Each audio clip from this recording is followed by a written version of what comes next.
అబ్రహాము నమ్మిన దేవుడా, నా పితరుల ఆరాధ్య దైవమా,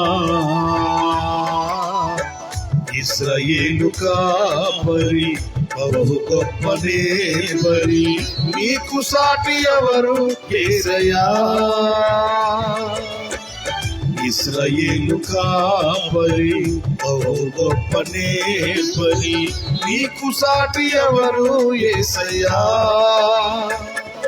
సహాయకుడా నిత్య స్తోత్రారుడా, ప్రభాకరుడా బహు బలవంతుడా, సహాయకుడా నిత్య స్తోత్రారుడా, ప్రభాకరుడా బహు బలవంతుడా, సత్యవంతుడా పరిశుద్ధుడా, ఆరాధనకు యోగ్యుడా. అబ్రహాము నమ్మిన దేవుడా, నా పితరుల ఆరాధ్య దైవమా, ఇశ్రాయేలు కాపరి బహు గొప్ప నేపరి, నీకు సాటి ఎవరు యేసయ్యా.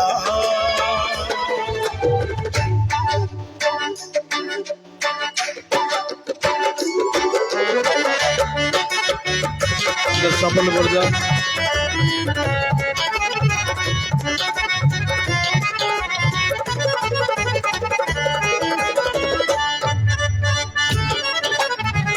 ఆమేన్ హల్లెలూయా.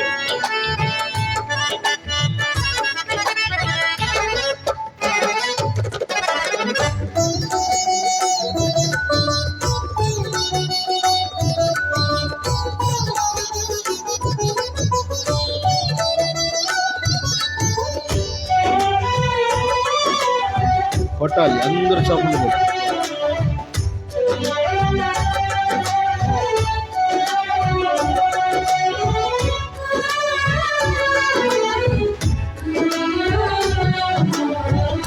నీలి మేఘమును నీడగా మార్చి, అగ్ని స్తంభమును కాంతిగా నిలిపి,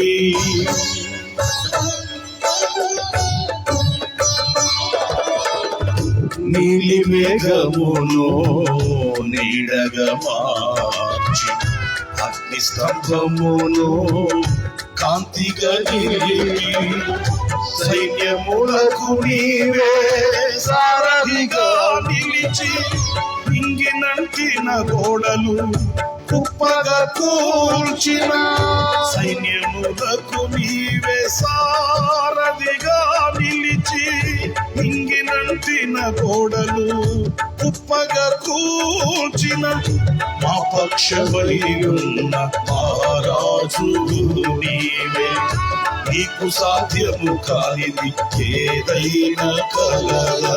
సహాయకుడా నిత్య స్తోత్రారుడా, ప్రభాకరుడా మహాపరిశుద్ధుడా, సత్యవంతుడా మహాపరిశుద్ధుడా, ఆరాధనకు యోగ్యుడా. అబ్రహాము నమ్మిన దేవుడా, నా పితరుల ఆరాధ్య దైవమా, ఇశ్రాయేలు కాపరి బహు గొప్ప నేపరి, నీకు సాటి ఎవరు యేసయ్యా.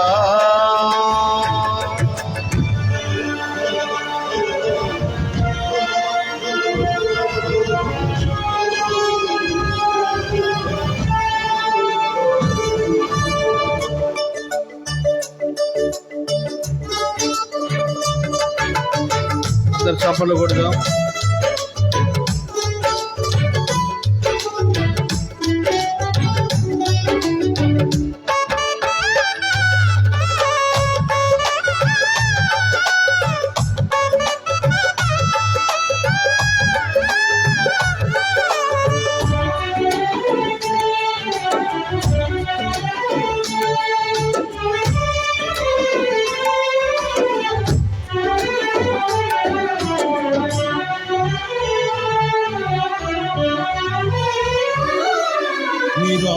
నిరాశ్రయులకు నీవే నిత్యాశ్రయమై నిరాశల నీడను తొలగించెదవు.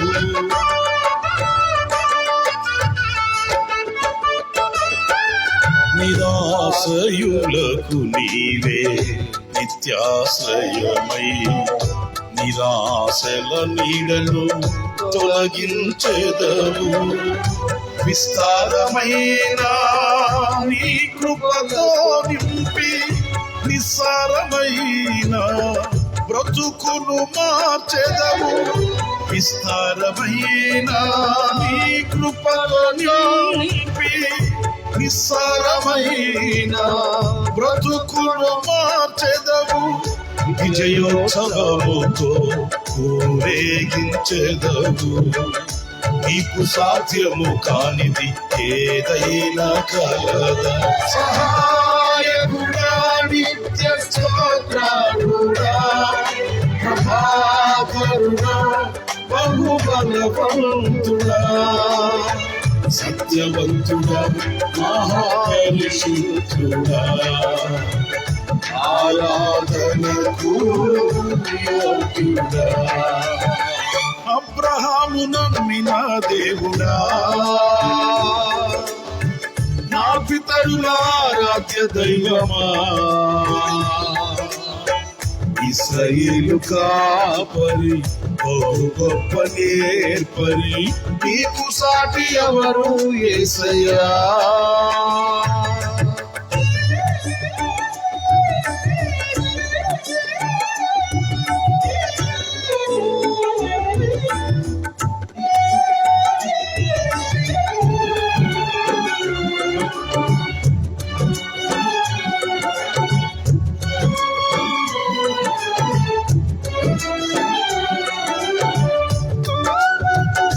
చప్పట్లు కొడదాం. Praise the Lord. హల్లెలూయా.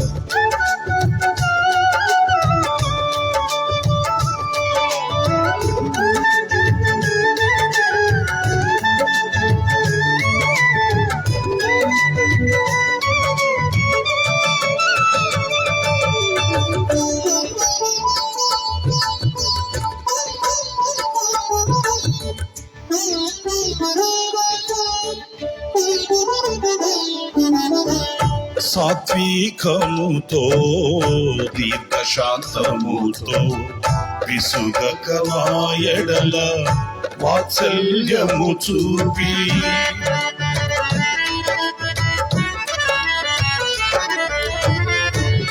సాత్వికముతో దీర్ఘశాంతముతో విసుగక నా ఎడల వాత్సల్యము చూపి ఒంటరిగా నన్ను ఎన్నడు విడువక వేదనలో నన్ను దాటి వెళ్ళగా ఒంటరిగా నన్ను ఎన్నడు విడువక వేదనలో నన్ను దాటి వెళ్ళగా తల్లి వలే ఒడిలో పాలించువాడవు తీరని నీ రుణము వివరింపతరమా. అబ్రహాము నమ్మిన దేవుడా నా పితరుల ఆరాధ్య దైవమా. అబ్రహాము నమ్మిన దేవుడా నా పితరుల ఆరాధ్య దైవమా. ఇశ్రాయేలు కాపరి బహు గొప్ప నేర్పరి నీకు సాటి ఎవరు యేసయ్యా. ఇశ్రాయేలు కాపరి బహు గొప్ప నేర్పరి నీకు సాటి ఎవరు యేసయ్యా.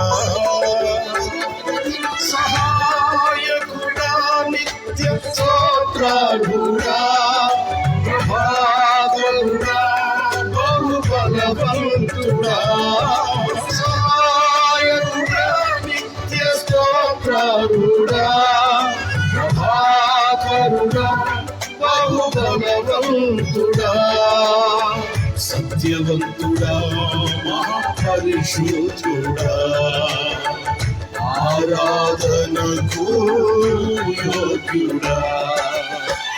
అబ్రహాము నమ్మిన దేవుడా, నా పితరుల ఆరాధ్య దైవమా, ఇశ్రాయేలు కాపరి, బహు గొప్ప నేర్పరి, నీకు సాటి ఎవరు యేసయ్యా.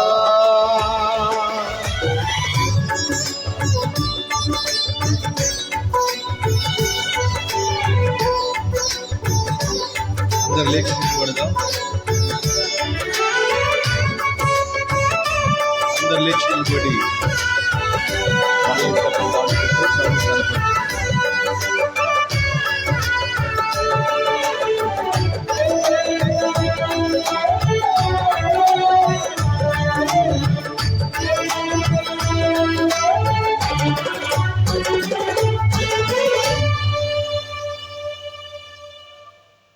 రిధం పెట్టాము. అందరూ కూడా కళ్ళు మూసుకున్నారు, రెండు చేతులు పైకి. హల్లెలూయా. అబ్రహాము నమ్మిన దేవుడా, నా పితరుల ఆరాధ్య దైవమా, ఇశ్రాయేలు కాపరి, బహు గొప్ప నేర్పరి, నీకు సాటి ఎవరు యేసయ్యా. అందరూ చెబుదా ఈ మాట ఒకసారి. అబ్రహాము నమ్మిన దేవుడా. చెబుదా రెండోసారి మీరు చెప్పండి ఒకసారి. ఒకసారి ఆప. మీరు ఓన్లీ రిధం పెట్టు, ఏం పెట్టు మాకు. ఒక్క నిమిషం ఆగదు. అందరం కలిసి పాడదాం. నేను పాడుతాను, నా వెనక ఒకసారి పాడదాం. అబ్రహాము నమ్మిన దేవుడా,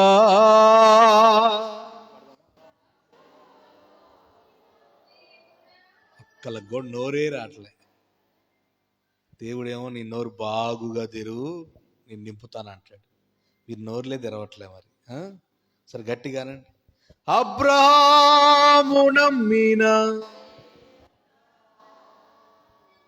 నేను ఏమంటున్నా, మీరు ఏమంటున్నారు? మీరు ఎక్కడున్నారు? ఏం చేస్తున్నారు? మీ మనసు ఆలోచనలు అన్నీ ఇక్కడ ఉన్నాయా, ఇంకెక్కడన్నా ఉన్నాయా? ఒక్కసారి నేను ఒక మాట అన్న తర్వాత దాన్ని గట్టిగా అంటానికి చేయండి.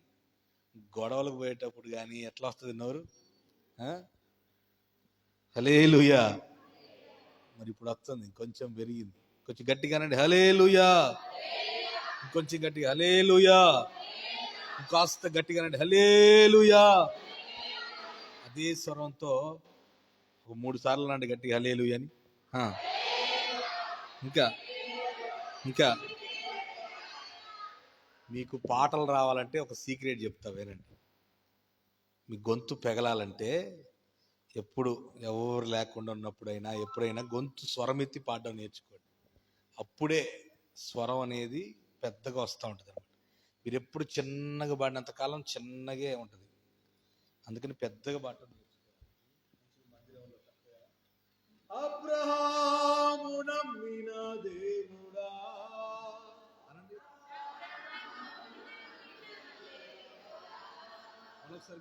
అబ్రహాం. నేను పాడినాక మీరు పాడాలి అమ్మా. నేను పాడినాక, నేను పాడిన తర్వాత చెయ్యెత్తుతా, మీరు పాడండి, సరేనా? అందరు కలిసే పాడండి. ఒకళ్ళు ఎక్కువ కాదు, ఒకళ్ళు తక్కువ, అట్లాగా పాడకండి, సరేనా? మళ్ళొకసారి. అబ్రహాము నమ్మిన దేవుడా,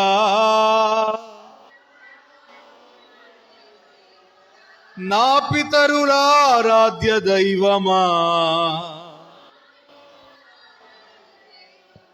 అబ్రహాము నమ్మిన దేవుడా, నా పితరుల ఆరాధ్య దైవమా, ఇశ్రాయేలు కాపరి, బహు గొప్ప నేర్పరి, నీకు సాటి ఎవరు యేసయ్యా, ఇశ్రాయేలు కాపరి,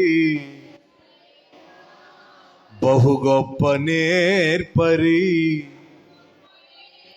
నీకు సాటి ఎవరు యేసయ్యా. సహాయకుడా, నిత్య స్తోత్రార్హుడా, ప్రభాకరుడా, బహుబలవంతుడా, సహాయకుడా, నిత్య స్తోత్రార్హుడా, ప్రభాకరుడా, బహుబలవంతుడా, సత్యవంతుడా, మహాపరిశుద్ధుడా, ఆరాధనకు యోగ్యుడా, అబ్రాహాము నమ్మిన దేవుడా, నా పితరుల ఆరాధ్య దైవమా, ఇశ్రాయేలు కాపరి, బహు గొప్ప నేర్పరి, నీకు సాటి ఎవరు యేసయ్యా. ఇశ్రాయేలు కాపరి, బహు గొప్ప నేర్పరి,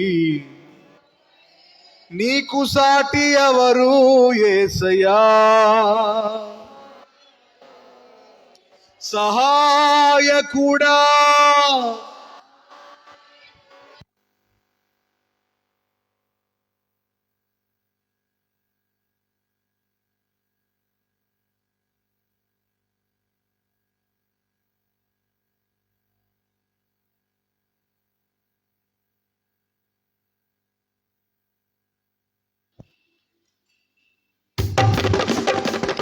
సౌండ్ దగ్గర సపలు పడదామా. అబ్రహాము నమ్మిన దేవుడా, పడదాం, పడండి.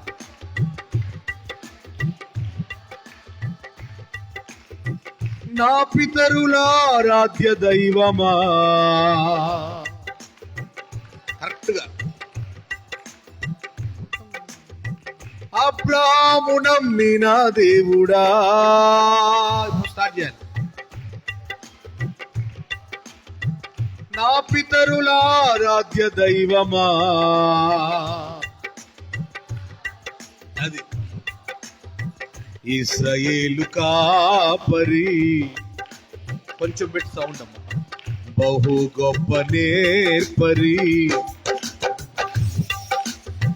నీకు సాటి ఎవరు యేసయ్యా.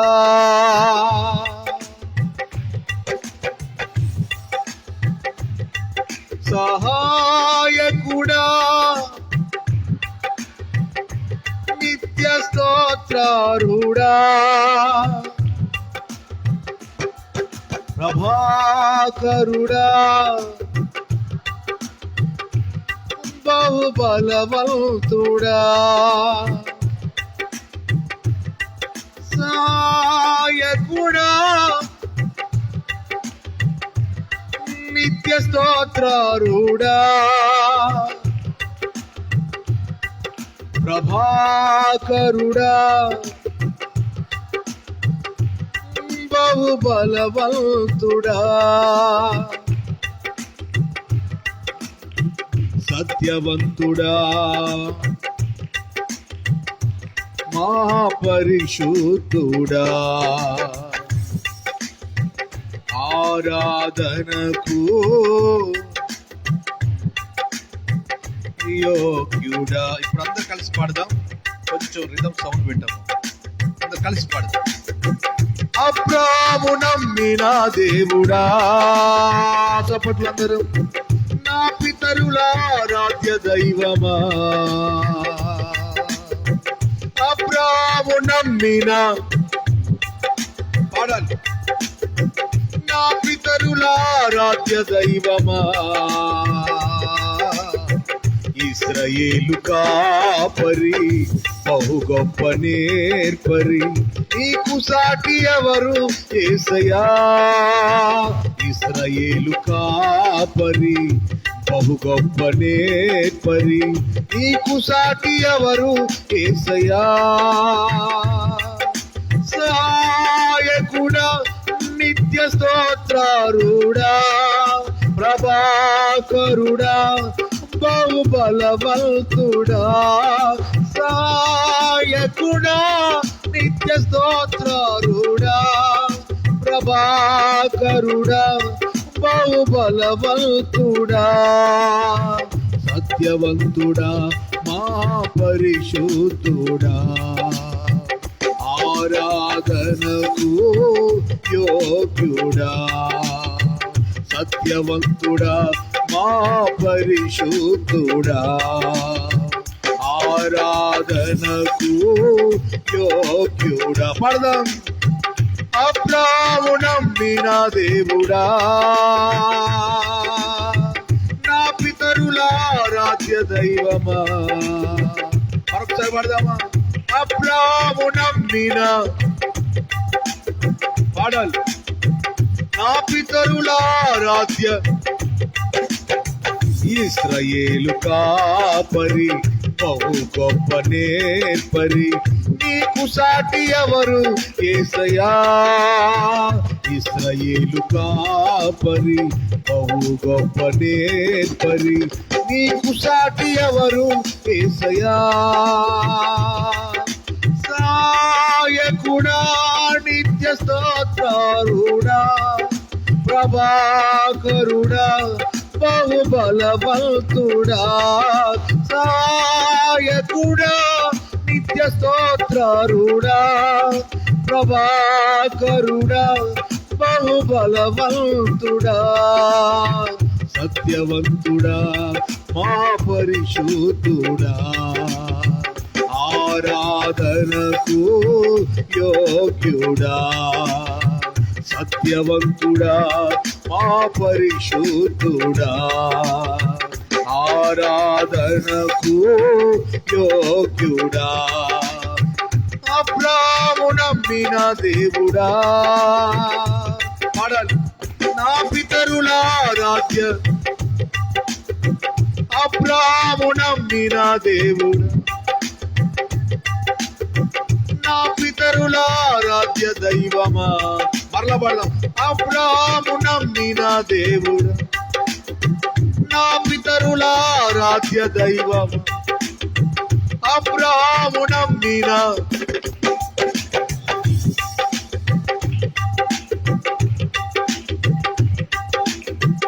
ఇశ్రాయేలు కాపరి, బహు గొప్ప నేర్పరి, నీకు సాటి ఎవరు యేసయ్యా. ఇశ్రాయేలు కాపరి, బహు గొప్ప నేర్పరి, నీకు సాటి ఎవరు యేసయ్యా. కపలు పడదామంటారు. నీలి మేఘమును నీడగా మార్చి, అగ్ని స్తంభమును కాంతిగా నిలిపి, నీలి మేఘమును నీడగా మార్చి, అగ్ని స్తంభమును కాంతిగా నిలిపి, సైన్యములకు నీవే వారధిగా తెలిపి, మార్చిన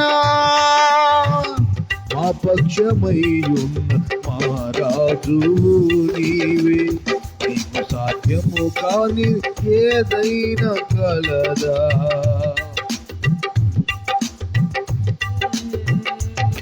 సహాయకుడా, నిత్య స్తోత్రారుడా, ప్రభాకరుడా, బహుబలవంతుడా, సహాయకుడా, నిత్య స్తోత్రారుడా, ప్రభాకరుడా, బహుబలవంతుడా, సత్యవంతుడా, మా పరిశుద్ధుడా, ఆరాధనకు యోగ్యుడా, అబ్రాహాము నమ్మిన దేవుడా, నా పితరుల ఆరాధ్య దైవమా, అబ్రాహాము నమ్మిన దేవుడా, నా పితరుల ఆరాధ్య దైవమా, ఇశ్రాయేలు కాపరి, బహు గొప్ప నేర్పరి, నీకు సాటి ఎవరు యేసయ్యా. ప్రార్థన చేసుకుందాం. ప్రేమ కలిగిన తండ్రి, పరిశుద్ధమైన దేవ, మీకు స్తోత్రాలు. ఒక కొత్త పాట నేర్చుకోవడానికి సాయం చేశారయ్యా. ఈ పాట ద్వారా మిమ్మల్ని ఆరాధించడానికి కృప చూపినందుకు స్తోత్రాలు. అబ్రహాము నమ్మిన దేవుడుగా, మా పితరుల ఆరాధ్య దైవముగా ఉన్న యేసయ్యా, మీకు స్తోత్రాలు చెల్లిస్తూ ఉన్నాం. ఈ సమయంలో తండ్రి, మీ దాసులు మీ మాటలు వినిపించినవి ఉంటున్నారు. మీ దాసులో మీరుండండి అయ్యా. వారి స్వరాన్ని మరుగుపరిచి వారి స్వరంలో నుండి మీ స్వరము వినబడునుగాక. సాయం చేయండి. ప్రతి ఒక్కరి వెనుకలిచి గ్రహించవలసి దయచేయమని యేసు నామములో అడుగుచున్నాము తండ్రి, ఆమేన్. దయచేసి అందరూ కూర్చుందాం. కూర్చోండి. కాస్త వీలైతే కొంచెం ముందుకు జరిగైనా కూర్చోండి. ఎవరైనా వచ్చి కూర్చునే వాళ్ళు కూర్చుంటారు. వెంకటలక్ష్మి అక్క కొంచెం ముందు జరగండి. వెంకటలక్ష్మి అక్క లైన్ కొద్దిగా ముందు జరగండి.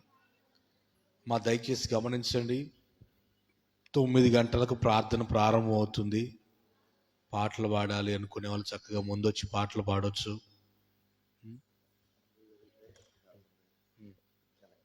ఎనికేనా? సరేలే. అయితే బోర్డు కనపడాలి కాబట్టి కొంచెం మీరు వెనక్కి జరగండి అమ్మా, వెనక్కి జరగండి. ఇది కూడా తీసేస్తాం. ఇది కూడా ఒకసారి అది ఉంచుతా ఉంటా.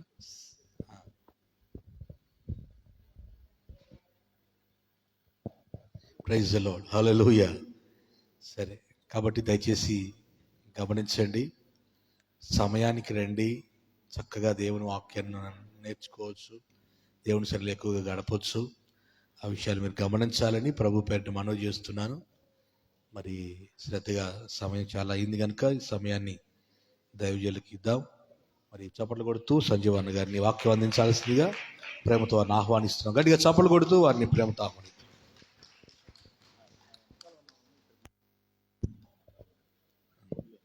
అదే అంటే అందరంటారా? అమ్మ, అందరికి బోర్డు కనపడుతుందా? వెనక్కున్న వాళ్ళు కనపడుతుందమ్మా. జ్యోతమ్మ కానీ నారాయణ గారు కనపడకపోతే ఇటువైపు రమ్మన్నారు. అయ్య గారు వస్తారా? నారాయణ గారు కొంచెం ఇటువైపు కొంచెం నిండుగా ఉంటుంది కదా, అందుకని అయ్యా కొంచెం ముందుకు రండి. ఈ ముందు లైన్ ఫిలప్ చేయండి. ఒకసారి ముందుకి. పవన్ ముందుకు రామ్మా. కేశవల్ గారు ముందుకు రండి. ముందు లైన్ అట్లా. ఓకే, సరే. ఇప్పుడు అమ్మ, వెనకున్న వాళ్ళు కొంచెం ముందుకు రండి.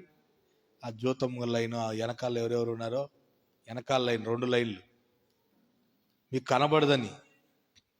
కనబడుతుందా? బోర్డు కనబడుతుందమ్మా?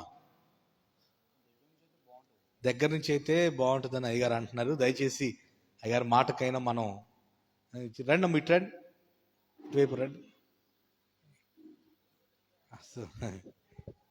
రండి అమ్మా, రండి. శారమ్మ గారు, ఫ్యాన్ ఉందని ఆడ చక్కగా కూర్చున్నారా ఏంది? అంతేనా అమ్మా? పిల్లలు మీరు కానీ కాదు, మిమ్మల్ని అంటలేదు, పిల్లలు ఉన్న వాళ్ళని అంటలేదులే, కానీ వెనకున్న వాళ్ళు, మనకు వాళ్ళ అమ్మ, ఇంకా పక్కన ఇంకెవరెవరు ఉన్నారు వాళ్ళందరూ ఇటు రావచ్చు చక్కగా. రమణమ్మ గారు మీరు కూడా రావచ్చు కదా, మంగవేనక్క వాళ్ళు కూడా రావచ్చు. ఇటేపు అమ్మా, ఇటువైపు రమ్మంటున్నారు. ఇంకా వాళ్ళు అంతే. మీకు కనిపిస్తుందా అండి? కొద్దిగా ఇటు తిప్పితే బెటర్. ఓకే.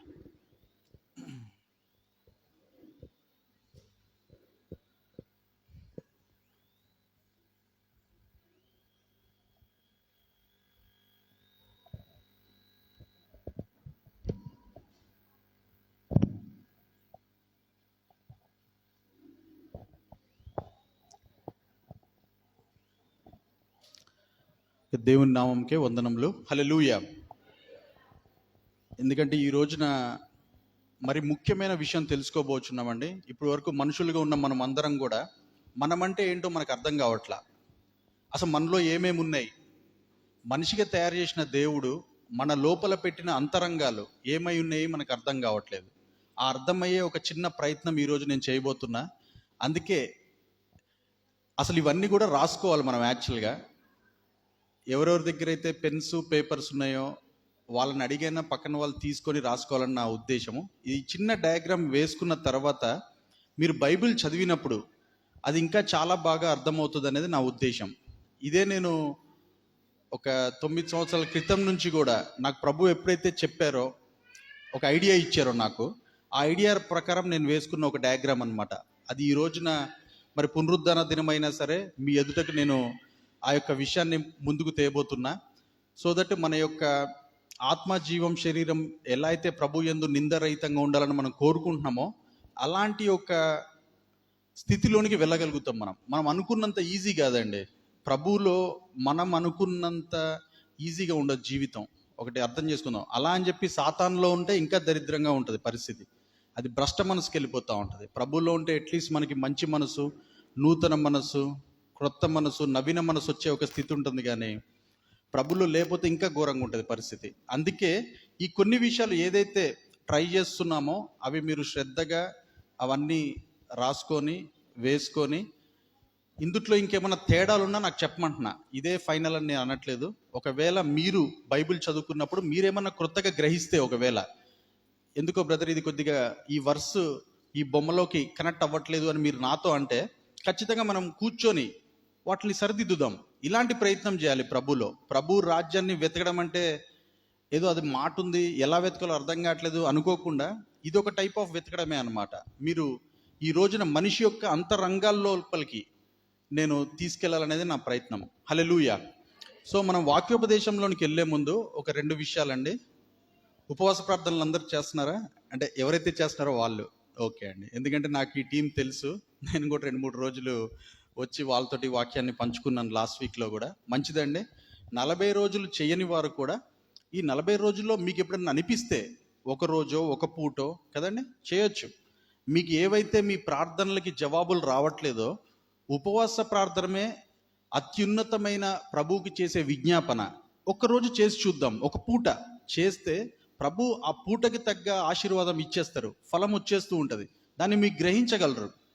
అప్పుడు ఒక పూట 2 పూటలై అలా అలా అలా అలా 40 రోజులు చేసే ఒక అవకాశం మనకి ఇప్పుడే చేయాల్సిన అవసరం లేదండి. ఇదేం రూల్ కాదు. అందరు ఏదో చేస్తున్నారు, కొన్ని చర్చెస్లో ఉన్నాయని ఇది ఒక రూల్ కాదు. ఇది ఎప్పుడైనా చేయొచ్చు మనం. సో ఆ స్థితిలోనికి మనం వెళ్ళగలుగుతాం.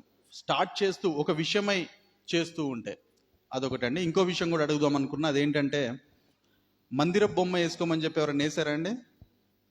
వేసారమ్మా? ఒక్కసారి తెచ్చి ఇవ్వండి.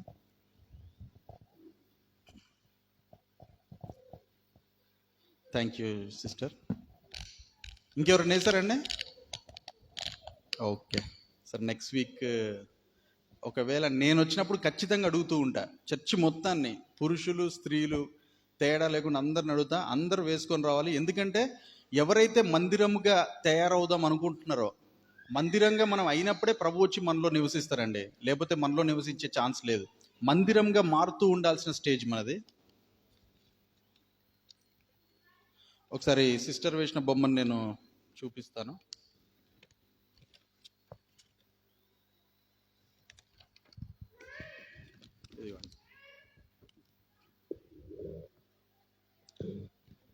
చాలా వందనాలు sister. Thank you very much. నేను అన్నట్టుగానే అంటే ఇప్పుడు ఇది వేసాము. ఇప్పుడు లోపల బయట ఉన్న ఆవరణము, బలిపీఠము, గంగాలము చూడండి. మనం అనుకున్నట్టుగానే దీపవృక్షము, సన్నిధి బల్ల, మధ్యలో ధూపవేదిక, మందసము, కరుణాపీఠం. ఆ కరుణాపీఠం స్టేజ్కి మనం వచ్చినప్పుడే దేవుడి దర్శనం కలుగుతుంది అనమాట. ఇది అర్థం చేసుకోండి. చాలా మందికి కళల్లో ప్రభు ఎందుకు కనిపిస్తున్నారు, నాకెందుకు కలవట్లే. ఒక బ్రదర్ కూడా లాస్ట్ ఇయర్ నాతో ఒంగోలు నుంచి మాట్లాడారు. ఆయన ఎవరో నాకు తెలీదు. ఆయన అన్నారు, నేను ఒక 15 సంవత్సరాల నుంచి దేవునిలో ఉన్నా కానీ దేవుడి దర్శనమే కలగలేదన్నారు. నేనన్నా వెయిట్ చేయండి బ్రదర్ ఇంకా అని. ఇంకెంత వెయిట్ చేయాలండి? చాలా మందికి కనిపిస్తూ ఉంది. నేను పాస్టర్ కింద కూడా చేశా, నాకు కనిపించలేదు అంటా ఉన్నారు ఆయన. అయినా వెయిట్ చేయండి అని చెప్పా. దేవుని అంటే ఇంకేం మార్పు కావాలో. ఇంకా అత్యున్నతమైన ప్రార్థన, మొర, విజ్ఞాపన ఇంకేముందో అవన్నీ చేస్తూ ముందుకెళ్తేనే కనిపిస్తారు తప్ప, నాకు కనిపించలేదని చెప్పి దేవుళ్ళ నుంచి దూరం అయితే ఏమవుతుందండి? సాతాను చేతుల్లో పడతాం వెళ్ళిపోయి. అది ఇంకా బాగుంటుందా? ఇక అప్పుడు అసలు మనల్ని రక్షించడానికి కూడా ఎవరు ఉండరు ఆ టైంలో. కనీసం దేవుళ్ళలో ఉండి ఆ దర్శనం కోసం, ఆ కళ కోసం ఎదురు చూస్తూ ఉందాం మనం అందరం. అది ప్రభు చెప్పేది. సో ఈ బొమ్మ ఆ దర్శనానికి దారి తీస్తుంది అనమాట. ఇదేదో ఎక్కడో ఏదో బైబిల్లో నిర్గమాకాండంలో ఎక్కడో రాసిన విషయం కాదండి. ఇది మన కోసమే ప్రభు పెట్టిన మందిరంలో జరిగే విషయాలు ఇవన్నీ. సో మీరందరూ కూడా నెక్స్ట్ వీక్ ఈ యొక్క యాక్టివిటీ ద్వారా మీరందరూ ప్రోత్సాహపడ్డారని అనుకుంటున్నాను. మిమ్మల్ని ఎంకరేజ్ చేస్తున్నాను. అందరూ వెయ్యాలి. వేస్తారండి నెక్స్ట్ వీక్కి? ఓకే, చాలామంది మొన్న కూడా ఇట్లా తలూపారు, చూస్తాను నేను. సో ఖచ్చితంగా వెయ్యండి. ఆ తేడా మీరే నాకు చెప్తారు ఖచ్చితంగా. ఇది వేయటం వల్ల నా జీవితంలో తేడా. ఎందుకు నేను చెప్తున్నా అంటే, నేను వేసే ఆ తేడాలోకి వచ్చా. మీరు నన్ను చూస్తున్నారు కదా, ఒక 3-4 వారాల నుంచి వచ్చి చెప్తున్నా కదా. మరి మీరు ఈ స్టేజ్లో ఉండి మీరు చెప్పాలి అంటే ఆ తేడా ఉండాలండి. నేను వేసే బొమ్మ, నేను వేయకుండా వేయమని చెప్పట్లే ఎవరిని, నేను వేసే చెప్తున్నా. అలానే మన దేవుడు కూడా చేసే చెప్తున్నారు. ఈ రూల్స్, ఈ ఆజ్ఞలు, ధర్మశాస్త్రం అంతా ఆయన చెప్తే, లేదా ఆయన చేస్తే కానీ చెప్పడు ఆయన. ఇలానే మనం కూడా చేస్తేనే చెప్తాం, మనం కూడా లేదా చెప్పం. సో నేను అన్నట్టుగానే ఒక నా తరపు నుంచి నేను ఇవ్వగలిగే గిఫ్ట్ ఒక బుక్ అండ్ పెన్ అండి. సో అది సిస్టర్ కొద్దిగా ముందుకు వస్తే.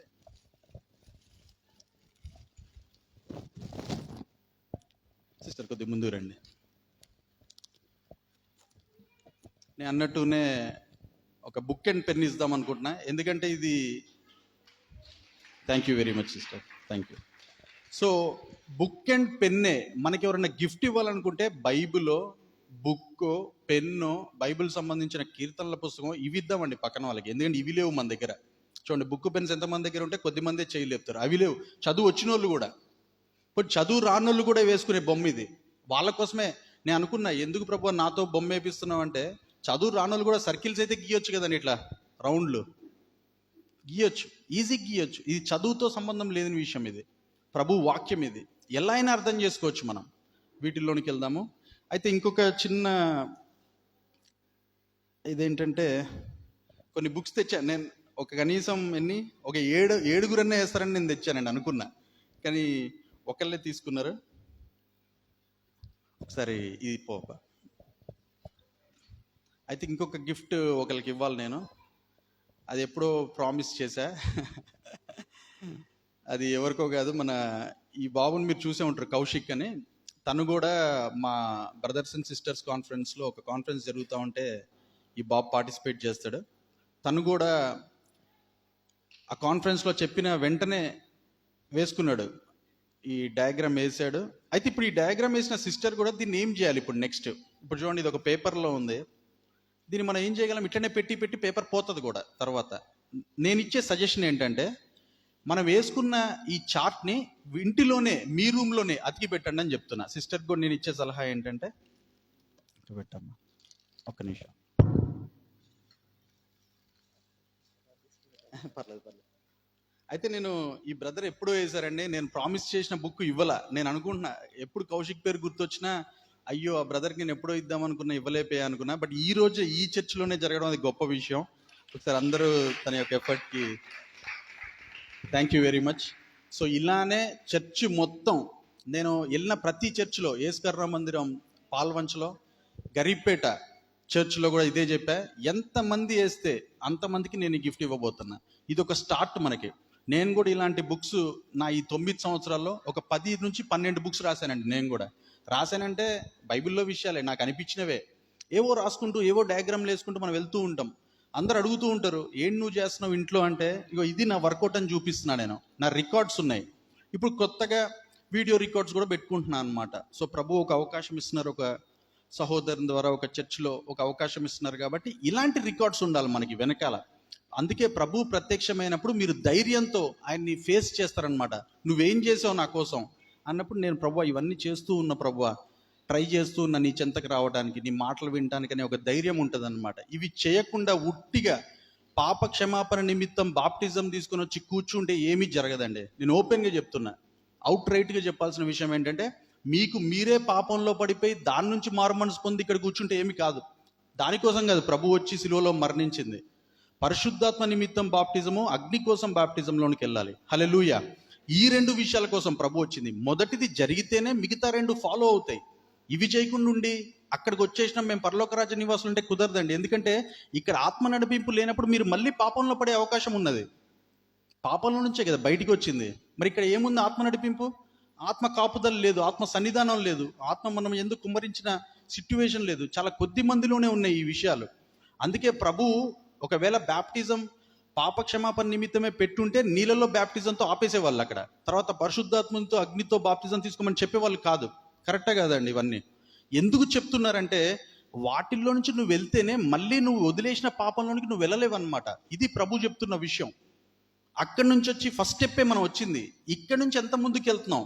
ఎందుకు దైవజనులంతా అంత శ్రమపడి వాళ్ళు అనేకమైన విషయాల్లోనికి వెళ్తున్నారంటే తర్వాత వాళ్ళ ఆత్మ కాపుదల కావాలి. మనం అందరం కూడా దైవజనులే, ఇక్కడ నుంచున్నోళ్ళే కాదండి. ప్రతి ఒక్క ప్రజ ప్రవక్తలాగా మారాలనేదే ప్రభు యొక్క ఉద్దేశం. అంటే ప్రవక్త అనగానే ప్రతి ఒక్కరితో ప్రభు మాట్లాడాలనుకుంటున్నారు. కొద్ది మందితోటి మాట్లాడండి. మనం మోషే గారితో అన్నట్టు, మోషే నువ్వు మాత్రమే దేవునితో మాట్లాడు, మేము నీ మాటలు వింటాం అనాల్సిన అవసరం లేదండి. అది పాత నిబంధన కాలం. ఇప్పుడు మనం క్రొత్త నిబంధన, యేసుక్రీస్తు ప్రభువారు డైరెక్ట్ మనుషులతో శరీరాకారం దాల్చి మనుషులతో మాట్లాడి సిలువలో మరణం చెంది వెళ్ళిపోయారు. పరిశుద్ధాత్మ దేవుడు మనతో ఉంటా అని చెప్పి వాగ్దానం ఉన్నది ఆయన దగ్గర నుంచి. సో ఇలాంటి స్థితిలో కూడా మనకి మధ్యలో మీడియేటర్స్ ఏం అవసరం లే, మనమే ప్రవక్తలం. ఆయన చెప్పిన 5 స్టెప్ ఫార్ములా నుంచి వెళ్ళాల్సిందే. అందరూ ఉపదేశకులు అవ్వాల్సిందే, అందరూ ఉపదేశకులు అవ్వాల్సిందే, కాపర్లు అవ్వాల్సిందే, సువార్థికులు అవ్వాల్సిందే, ప్రవక్తలు అవ్వాల్సిందే, అపోస్టులు కూడా అవ్వాల్సిందే. ఇది ప్రభు పెట్టిన ఒక స్టెప్ వైజ్. లేకపోతే జాలరుని ఎందుకండి అపోస్తులు చేయాలి వచ్చి ప్రభు? వాళ్ళకే ఉందా? మనకే ఉంది కదా ఆ యొక్క స్థితి. ఆ యొక్క కృప అందరి మీద ఉన్నది, ఆయనలో మనం మహిమపరచబడటానికి. హల్లెలూయా. సో వాక్యోపదేశానికి వెళ్దామండి. ఈరోజు కొద్దిగా టైం ఇదైంది, బట్ స్టిల్ ఇప్పుడు 11 అవుతుంది. 1 అవర్, 10:30కి ఇచ్చినా 1 అవరే, 11కి ఇచ్చినా 1 అవరే. సో మనం ఓపికతో విందాం. నాకు తెలిసి డయాగ్రామ్ వేస్తూ ఉండగా మీకు చాలా వినూత్నంగా కొత్తగా ఉంటుందని నేను అనుకుంటున్నాను. సో మనం ప్రార్థన చేసుకొని ముందుకెళ్దాము. అందరు శ్రద్ధగా మన యొక్క ఆత్మజీవం శరీరాన్ని ప్రభు చెంత పెడదాము. మిక్కిలి ప్రేమ కనికరం కలిగిన తండ్రి ప్రభా, మరి యొక్క పునరుద్ధానము నాయన దినము మాకు ఇచ్చిన ఆయన ప్రభా, మీ సన్నిధానంలోనికి సంఘంగా మేము కూడి వచ్చాం నాయన ప్రభా. మీరు మమ్మల్ని ఎలా అయితే తయారు చేశారో, ఎలా అయితే సృజించారో, ఈ మట్టితో మమ్మల్ని తయారు చేశారో నాయన ప్రభా, ఒక అమ్మ కడుపులో నుంచి పుట్టించారో నాయన ప్రభా, మీలో నిర్మాణం చేస్తూ మమ్మల్ని ముందుకు తీసుకెళ్తున్నారో నాయన ప్రభా, ఆ విషయాలు మాలో ఏవైతే అంతరంగాలు పెట్టారో నాయన ప్రభా, ఇవన్నీ విషయాలు మేము తెలుసుకుంటూ నాయన మేము కూడా అవి రాసుకుంటూ డయాగ్రామ్ వేసుకుంటూ మేము ఇంకా ఎక్కువ అర్థం చేసుకుంటూ ముందుకు సాగిపోతుండగా మీ ఆత్మ కుమ్మరింపును మాకు దయచేయండి నాయన ప్రభా. నాయన కృప నుండి కృపకి, మహిమ నుండి మహిమకి, నీతి నుంచి దేవుని నీతికి మమ్మల్ని తీసుకెళ్ళండి నాయన ప్రభా. నాయన పాప క్షమాపణ నిమిత్తం బాప్తిజం తీసుకున్న మేము పరిశుద్ధాత్మలో కూడా బాప్తిజం పొందుకునే ఆ గొప్ప సదావకాశాన్ని, మహావకాశాన్ని మాకు అనుగ్రహించి నాయన ఇప్పుడు వింటున్న వాక్యాన్ని మా చెవుల ద్వారా, కన్నుల ద్వారా చూస్తూ, చెవుల ద్వారా వింటూ, హృదయం ద్వారా గ్రహించే భాగ్యాన్ని మాకు అనుగ్రహించండి నాయన ప్రభా. ఈ మూడింటిని సున్నతి గావించండి నాయన ప్రభా. అలానే మా నిరీక్షణ అయిన మీ రాకడ కోసం మేము ఎదురు చూస్తూ ఉండగా మా ఆత్మ జీవన శరీరం ఎప్పుడు కూడా నిందారహితంగా ఉండే భాగ్యాన్ని అనుగ్రహించమని మా ప్రభువైన యేసుక్రీస్తు వేడుకొంచున్నాం తండ్రి. ఆమెన్. హల్లెలూయా. సో మొదటిగా మనం పాఠ్యభాగంలో చదివినట్టు 1 దెస్సలోనికీయులకు 5:23 చదువుదామండి. ఎందుకంటే ఈ మాట మీరు నేను వస్తున్నప్పుడల్లా వింటూనే ఉన్నారు. 1 దెస్సలోనికీయులకు 5:23, మీ ఆత్మయు జీవము శరీరము మన ప్రభువైన యేసుక్రీస్తు రాకడయందు నిందారహితంగా, అంటే లోపలున్న ఆత్మ, లోపలున్న జీవము ఇవన్నీ మనకు కనిపివ్వండి. శరీరం, బయటున్న శరీరం కూడా నిందారహితంగా ఉండాలంట, సంపూర్ణంగా ఉండాలంట. మీ మీద నిందలు పడకపోతే సరిపోదండి. ఒకవేళ పడ్డ నిందల్ని ప్రభు తీసేసినా సరిపోదు. సంపూర్ణత కావాలంట, పరిపూర్ణత కావాలంట. ఇది ఎట్లా సాధ్యపడుతుందండి? మనం ఇప్పుడే మారుమనసు పొంది లోపలికి వచ్చిన మన జీవితాల్లో సంపూర్ణత ఎలా సాధ్యమవుతుంది? సంపూర్ణత కోసమే మనం పాటుపడుతున్నాం. లేదా మన పాపాలన్నీ మానేసాం, ఇంకేం చేయాలి ఇప్పుడు ప్రభులో? ఇంకేముంది నెక్స్ట్? మనకున్న ఒకటే ఒక మాదిరి, రోల్ మోడల్ యేసుక్రీస్తు ప్రభువారే. సర్వ సంపూర్ణతకి సంభూతుడైన, సాదృశ్యమైన. ఒకవేళ నువ్వు సర్వ పరిపూర్ణత సంపూర్ణత పొందాలి అనుకుంటే యేసుక్రీస్తు ప్రభు వారు తప్ప ఇంకా మనకి బెస్ట్ రోల్ మోడల్ ఎవరు లేరండి. అలాంటి సంపూర్ణతలోనికి ప్రభు తీసుకెళ్దామని మనకి చెప్తున్నారు. ఇంకో విషయం ఏంటంటే అండి, ఈ ఆత్మ జీవం శరీరాన్ని వేరు చేయగలమండి మనం? వేరు చేయలేం.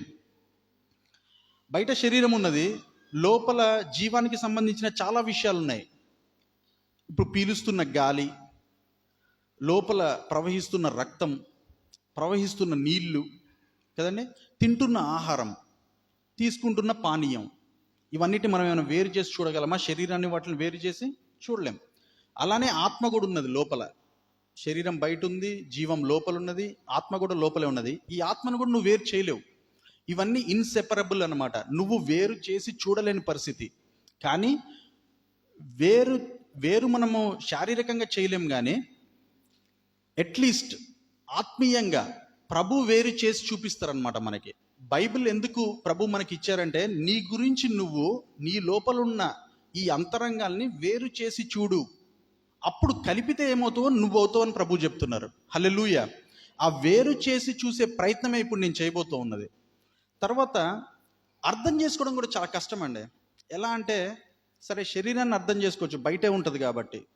దెబ్బ పడితే దెబ్బ, రోగం వస్తే రోగం, వ్యాధి, శ్రమ, బాధ, వేదన, ఇవన్నీ మనకు అర్థమవుతూ ఉంటాయి శరీరానికి. ఒక స్టెప్ లోపలికి వెళ్ళామనుకోండి, హృదయం ఉంది. హృదయాన్ని అర్థం చేసుకోవడం కష్టం. అనుకుంటూ ఉంటాం అంతే, నా హృదయం బాధపడుతూ ఉన్నదని చెప్పేసి. ఇంకొద్దిగా లోపలికి వెళ్తే మనసు ఉంటుంది. మనసును అర్థం చేసుకోవడం కూడా కష్టమే. మరి ఈ హృదయం మనసు ఒకటేలాగా కనిపిస్తూ మరి రెండు పదాలని ప్రభు ఎందుకు వాడి మనకి చూపిస్తున్నారనేది మనం అర్థం చేసుకోవాలి. హృదయం అంటే ఏంటి, మనసు అంటే ఏంటి, అసలు లోపల ప్రభు మార్చుకోమంటుందే మనసు అంటున్నారు. నెంబర్ 3ని లోపలికి వెళ్తే, అవి నేను డయాగ్రామ్లో చూపిస్తా. ఎలా మారుతుంది మనసు? నాకు అసలు శరీరం బయటదే సరిగ్గా అర్థం కావట్లా. లోపల హృదయం ఎట్లా మార్చాలి, మనసు ఎట్లా మారాలి? ఆ లోపల ఉంది ఆత్మ. ఆత్మ బాగానే ఉంది, దైవ నియమంతో, ధర్మశాస్త్రంతో. నువ్వు చదివినా చదవకపోయినా నువ్వు మంచిగా అయితే ఉండొచ్చు అట్లీస్ట్. ఎందుకంటే లోపల ఉన్న ఆత్మ నీకు ఎప్పుడు మంచిగా చెప్తూ ఉంటుంది కదండి. వాగ్దాన కాలంలో ధర్మశాస్త్రం ఉందా? లేదు. కానీ అందుట్లో కూడా మంచి వాళ్ళు ఉన్నారు. ఇప్పుడు సొదొమ గొమొర్రాని ఎందుకు ప్రభు నాశనం చేద్దాం అనుకున్నారు? వాళ్ళు స్వాభావికంగా చెడ్డవాళ్ళు. వాళ్ళు ఏమి ధర్మశాస్త్రం చదువుకున్న పండితులు కాదు. ఆ టైంలో బైబిల్ లేదు ఎవరి దగ్గర. కానీ ఎందుకు మరి సొదొమ గొమొర్రా వాళ్ళని సర్వనాశనం చేయాల్సి వచ్చిందండి? వాళ్ళు స్వాభావికంగానే మరలు కొల్పబడి సాతాను చేత ఈడవబడి భ్రష్ట మనసులో ఉన్నారు వాళ్ళంతా. అందుకు సర్వనాశనం జరిగింది. నీ దగ్గర బైబిల్ ఉన్నా లేకపోయినా స్వాభావికంగా నువ్వు చెడ్డవాడు అనుకోండి, సర్వనాశనం తప్పదు. ఒకవేళ బైబిల్ వస్తే నువ్వు ఆ జీవంలోనికి, ఆ యొక్క నిత్య జీవంలోనికి వెళ్ళే ఒక అవకాశం ఉందన్నమాట. ఇది ప్రభు చేస్తున్న విషయాలు. హల్లెలూయా. సో మొదటిగా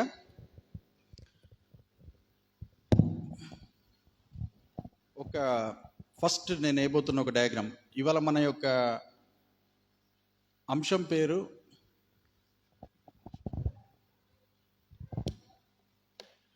మనిషి అంతరంగాలను రాసుకోండి. ఇవాళ మన సబ్జెక్ట్ పేరు మనిషి అంతరంగాలు. అంటే మనిషిలో ఉన్న కొన్ని విషయాలు అంతరంగాలు. మొదటిగా ఒక పెద్ద సర్కిల్ వేయండి. దీనికి నెంబర్ ఓకే, ఈ సర్కిల్ పేరు శరీరం అని రాయండి. ఇది నెంబర్ 1 అన్నమాట. అయితే ఎందుకు శరీరం రాయాలి? ఇది ఎవరు డినై చేయలేరండి, ఎవరు దీన్ని తప్పుగా పట్టలేరు. ఎందుకంటే బయట కనిపిస్తుంది శరీరమే కదా, ఇదే మనం ఉన్న మొత్తం శరీరమే ఫస్ట్ మనకు కనిపించేది. అందుకే నెంబర్ 1 వేసేదానికి. ఫస్ట్ ఒక అమ్మ కడుపులోంచి బిడ్డ బయటికి రాగానే కనిపించేది శరీరంతో ఉన్న ఒక చిన్న బిడ్డే. నెంబర్ 1 శరీరంతో కనిపిస్తున్నాడు. ఎదుగుతూ ఉన్నాం, మెచ్యూర్ అవుతూ ఉన్నాం. ఒక వయసు వచ్చింది మందిర పనులు చేసే వయసు, ఒక వయసు వచ్చింది రక్షణ పొందే వయసు, బాప్తిజం పొందుకునే వయసు వచ్చింది, మారుమనసు పొందే ఒక స్టేజ్ వచ్చింది. ఇవన్నీ చేస్తూ ఉంది శరీరం, బయట నుంచి చూస్తూ ఉంది. అందుకే ప్రభు కూడా అంటున్నారు, ప్రకృతి సంబంధమైందే మొదట కలిగినదని చెప్తున్నారు ప్రభు. ఎందుకు? మనం పుట్టినప్పుడు ప్రభు ఏమని చెప్తున్నారంటే, నీకు ఈ ప్రపంచం, ఈ లోకంలో జరిగే ఫస్ట్ విషయాలే నీకు తెలుస్తున్నాయి. దేవుని విషయాలు అర్థం కావట్లా ఫస్టే కదండి. ఎవరికి అర్థం కాదు. మనకి ఎవరైనా నడిపిస్తే, లేకపోతే దైవాది దేవుడే చెప్తే కానీ మనకి ప్రభు విషయాలు తెలియదు. తెలియనంతసేపు మనం ఈ లోకంలో ఈ శరీరంతో లోకానికి సంబంధించిన విషయాలే వింటూ ఉంటాం అన్నమాట. మనం ఇవి జరుగుతూ ఉన్నాయి. సో శరీరం వచ్చేసింది బయట. ఇప్పుడు శరీరాన్ని ఒక మెట్టు కోద్దామండి, లోపలికి వెళ్దాం. ఒక మెట్టు లోపలికి వెళ్తే ఏం కనిపిస్తాయండి? ఇవి కనిపిస్తాయి. గుండె కనిపిస్తుంది కదా. మనకు కూడా హార్ట్ అటాక్ వచ్చినప్పుడు మొత్తానికి, లేకపోతే ఓపెన్ సర్జరీ కదండి, ఓపెన్ హార్ట్ సర్జరీ కానీ బైపాస్ సర్జరీ కానీ చేయాలంటే మనము ధైర్యం చేసి మొత్తానికి కొద్ది మందిని తీసుకెళ్తున్నాం అక్కడ దాకా. డాక్టర్ కూడా కోసి గుండె వరకు చూస్తున్నాడు. ఇంకా ఎక్కువ మాట్లాడితే కిడ్నీ చూస్తారు. పోస్ట్ మార్టం చేసే వాళ్ళు అన్ని పార్ట్స్ కూడా చూడగలరు కదండి. మొత్తానికి బ్రెయిన్ కూడా, తలకాయ కూడా పలగొట్టి మొత్తానికి బ్రెయిన్ కూడా చూడగలుగుతాం. అయితే డాక్టర్ ఏం చేస్తున్నారంటే నిన్ను కట్ చేసి, బయటున్న శరీరం కట్ చేసి లోపలికి వెళ్ళి కొన్ని పార్ట్స్ని చూడగలుగుతున్నారు. పార్ట్స్ కూడా ఎక్కడెక్కడ ఉన్నాయి? బ్రెయిన్ ఏమో ఇక్కడ ఉన్నది, హార్ట్ ఏమో ఇక్కడ ఉన్నది, కిడ్నీ ఏమో ఇక్కడ ఉన్నది, ఇంకా మిగతా అవయవాలన్నీ కాళ్ళు ఇవన్నీ ఇక్కడ ఉన్నాయి. అయితే అవయవాలని సపరేట్గా చేసి చూపిస్తున్నారు ప్రభు. కానీ ఈ అవయవాలన్నీ ఒక మిళితమే అన్నమాట ఒక శరీరంలో. మనం అర్థం చేసుకోవాల్సింది అంటే గుండె ఇక్కడున్నా నీ చిటికిన వేలు కూడా గుండె చప్పుడు చేస్తూ ఉంటుంది అప్పుడప్పుడు. కరెక్టా కాదండి? ఎలా సాధ్యపడతా ఉంది చిటికిన వేలుకి? స్పర్శ వెళ్తుందని అనుకోవచ్చు. అంటే బాడీ మొత్తం ఒక శరీరం మొత్తం సింగిల్గా కనెక్ట్ అయిపోయింది అనమాట, పైనుంచి కింద వరకు కూడా. అందుకే నీ శరీరం మొత్తంలో కూడా మనం అర్థం చేసుకోవాల్సింది ఏంటంటే గుండె అనేది ఉన్నది అని అర్థం చేసుకోవాలి. బ్రెయిన్ ఇక్కడున్నా నీ శరీరం మొత్తంలో కూడా బ్రెయిన్ ఉన్నది అని అర్థం చేసుకోవాలి. సడన్గా ఏదన్నా ఒక మృగం కానీ ఒక పాము కానీ వచ్చిందనుకోండి, బ్రెయిన్ చెప్పకముందే అటుబడి ఉరుకుతాం మనం. కరెక్టా కదా అండి? చెప్పాల్సిన అవసరం లేదు. సడన్గా ఇట్లా వచ్చేస్తే మనం అటు వెళ్ళిపోతాం ఆటోమేటిక్గా. అంటే బాడీకి తెలుసు, బ్రెయినే నీకు అన్నీ ఇవ్వాల్సిన అవసరం లే, బాడీకి తెలుసు. ఎందుకంటే బాడీ మొత్తము బ్రెయిన్ అయి ఉంది, బాడీ మొత్తము గుండె అయి ఉన్నది, బాడీ మొత్తం కిడ్నీ అయి ఉన్నది. అలా ఆలోచించాలన్నమాట మనం. దేవుణ్ణిలో ఆలోచించినప్పుడు పార్ట్స్ సపరేట్గా ప్రభువు పెడుతున్నా నువ్వు శరీరం అంతా కూడా నువ్వు అదే అయ్యున్నావు అనమాట. నువ్వు ఏదైతే అనుకుంటావో అదే అయ్యున్నావు. ఆ రోజున నీ హృదయం బాధపడతా ఉంటే నీ శరీరం మొత్తం బాధపడతా ఉంది. కరెక్టా కదండి? హృదయంకే బాధ, తలకాయకి ఎందుకు నొప్పిలేస్తూ ఉంది, కళ్ళు ఎందుకు ఏడుస్తూ ఉన్నాయి?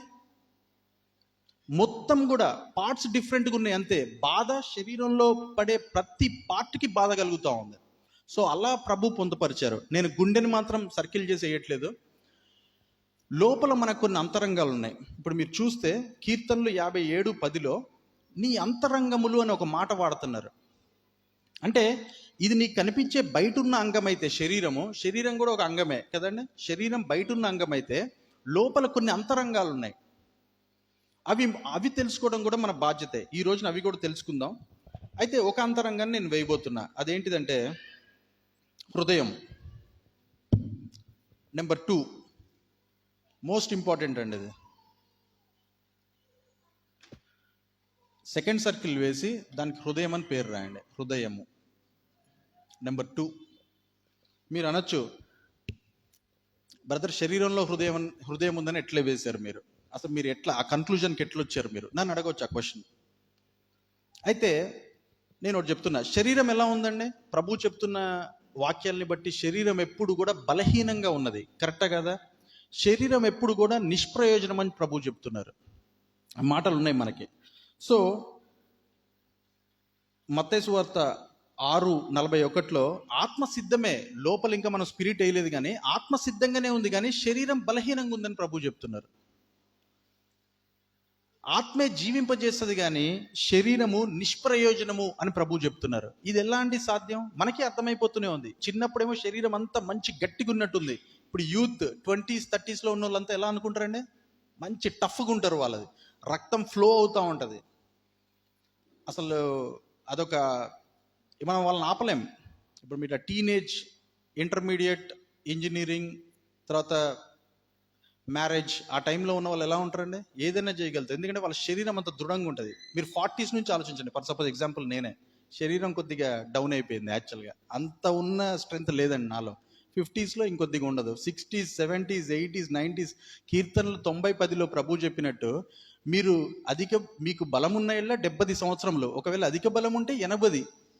తర్వాత జీవితం ఆయాసకరము, దుఃఖమే అని చెప్తున్నారు అనమాట. ఒకవేళ అవి మనం ముందే ఫైండ్ అవుట్ చేసి ఈ టీనేజ్ నుంచే 20 లోపు నుంచే మనము ప్రభు యొక్క సేవ చేయగలిగితే, అందుకే సంఖ్యాకాండం 1వ అధ్యాయంలో ప్రభు ఒక మాట అంటున్నారు ఏంటంటే 20 పై చిలుకు ఉన్న వయసు ఉన్న వాళ్ళని లెక్కేయండి, వాళ్ళంతా మందిరపు సేవ చేయడానికి రెడీగా ఉన్నారంట వాళ్ళంతా. అందుకే మనము చిన్నప్పటి నుంచే, చిన్నపిల్లల నుంచే మందిరంలోనికి తీసుకొస్తున్నాం. ఎందుకు? వాళ్ళకు ఒక ఏజ్, ఆ టీనేజ్ రావడంతో మందిరపు సేవ చేయించడానికి వాళ్ళతోటి 30 వచ్చేసింది అనుకోండి ఏజ్, మందిరంలో యాజకుని లాగా అయిపోవచ్చు ఆయన 30 నుంచే. అందుకే మన ప్రధాన యాజకుడైన యేసయ్య కూడా ఎట్ ది ఏజ్ ఆఫ్ 30 ఆయన యాజకత్వం స్టార్ట్ చేశారు. ఒక చర్చ్లో స్టార్ట్ చేయలేదు, కానీ బయట స్టార్ట్ చేశారు. హల్లెలూయా. సో ఇది ఏజ్ పరంగా కూడా ప్రభు ఒక చెప్పేస్తున్నారు మనకి, నువ్వేమేం చేయాలి, జ్ఞానాన్ని ఎట్లా సంపాదించాలి, శాస్త్రులతో పరిసయ్యులతో పెద్ద పెద్దోళ్ళతో నువ్వు ఎట్లా మాట్లాడగలవు, నీకున్న జ్ఞానం ఏంటిది. సడన్గా వెళ్ళి మనం పెద్దోళ్ళతో మాట్లాడగలమండి బైబిల్ గురించి? మాట్లాడలేము. మనకంత జ్ఞానం లేదు. మనకి ఎంతసేపు మనం ప్రార్థన చేసుకోవటం, ప్రభు ఇచ్చే కొద్దిపాటి ఆశీర్వాదం తీసుకోవటం, ఆ శ్రమలో నుంచి వెళ్ళటం, అక్కడి వరకే ఉంది మన పరిస్థితి. కానీ ప్రభు యొక్క జ్ఞానం ఆ జాలరులు ఎలా తీసుకొచ్చారు, ఆ 12 మంది కూడా అపోస్తులు, అలాంటి జ్ఞానం, అతీతమైన జ్ఞానం, అది పొందుకోవాలి మనం. అప్పుడు దేవుని రాజ్యాన్ని నువ్వు వెతకగలుగుతావు, అందులో నీతిని స్థిరపరచగలుగుతాం మనం. ఆ నీతిలో నుంచి వచ్చే నమ్మికని, విశ్వాసాల్లో పట్టుకొని ఉండగలుగుతాం మనం. లేకపోతే చేయలేమండి ఇవన్నీ. ఇవంతా ఒక సీక్వెన్స్లో ఉన్నాయి, దీనికి అంతా ఒక ఫార్ములా ఉంది. ప్రభు అంత ఈజీగా చేయలే ఇవన్నీ, మనం అనుకున్నంత ఈజీ అయితే కాదు, అది కానీ చెప్తున్నా నేను. సో ఇప్పుడు హృదయం ఉన్నది, శరీరము అంత నిష్ప్రయోజనం, బలహీనము, శరీరంలోనే పాప నియమం ఉంది అని చెప్పి మనకి రోమా 7లో పౌలు గారు చెప్తున్నారు. ఇక్కడ ఒకసారి శరీరం దగ్గర పాప నియమం అని కూడా రాసుకోండి. పాప నియమం ఉంది ఇక్కడ. పాప నియమం ఏం చేస్తూ ఉందండి? ఎప్పుడు కూడా శరీరాన్ని ఎప్పుడు కూడా పాపంలోనికి తీసుకెళ్ళడానికి ట్రై చేస్తాం. అందుకే బయట ఉన్న శరీరమే పాపంలోనికి నెడుతూ వెళ్తూ ఉంది పాప నియమం ఎప్పుడు కూడా. దాని నుంచి రక్షించే వాళ్ళు ఎవరు అని పౌలు గారు అడుగుతున్నారు అనమాట యేసుక్రీస్తు ప్రభు వారిని. ఎవరు నన్ను రక్షించగలరు? ఇంత పాపంలోనికి లోనవుతున్న దౌర్భాగ్యం నుంచి మనల్ని ఎవరు రక్షించగలరు అని అడుగుతున్నారు పౌలు గారు. తర్వాత చూద్దాము మనం దైవ నియమం గురించి. అయితే హృదయం ఎందుకు నెంబర్ 2 వేయాల్సి వచ్చిందంటే, హృదయంలో నుంచి ఏమేమి వస్తున్నాయండి మనకి? ఎవరైనా చెప్పగలరా హృదయంలో నుంచి ఏమేమి వస్తున్నాయో? మత్తయి సువార్త 15:18 చూద్దాం. మత్తయి 15:18 ఒకసారి చదవండి.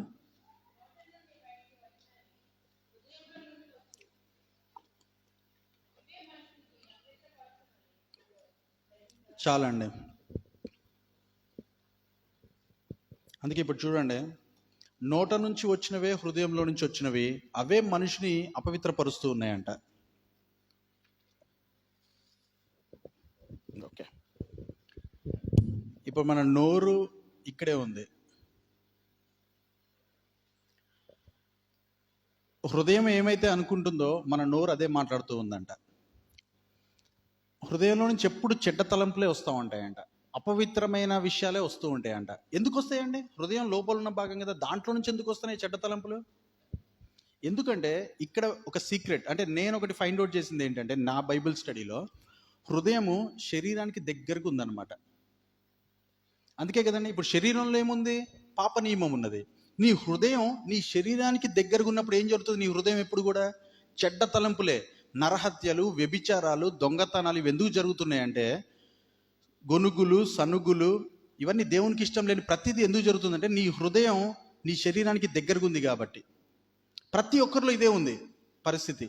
అందుకే ప్రభు నెంబర్ 2గా, అంటే శరీరానికి దగ్గరగా హృదయాన్ని పెట్టారనమాట. తెలుసు తనకి దీన్ని ఎట్లా మార్చాలో కూడా తెలుసు ప్రభుకి, కానీ పెట్టడం, ఆయన మనల్ని తయారు చేసిన విధానం మాత్రం శరీరానికి దగ్గరలో హృదయాన్ని పెట్టారనమాట. ఇది ఇంపార్టెంట్ మనకి. తర్వాత నెంబర్ 3 వచ్చేసి మనసుని వేస్తున్నా అండి. ఇక్కడ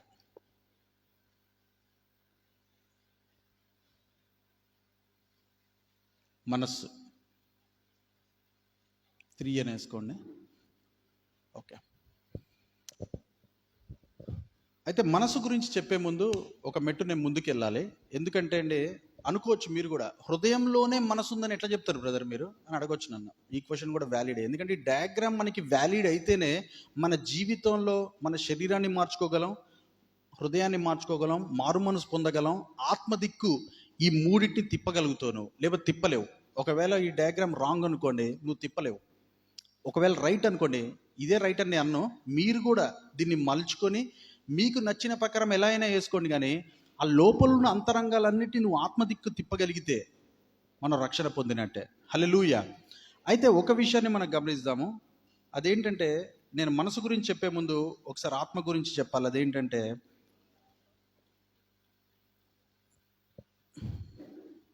ఒకటవ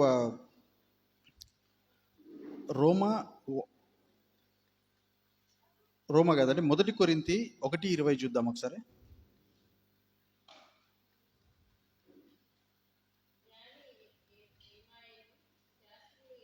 సారీ, 2 కొరింథీ చూడండి.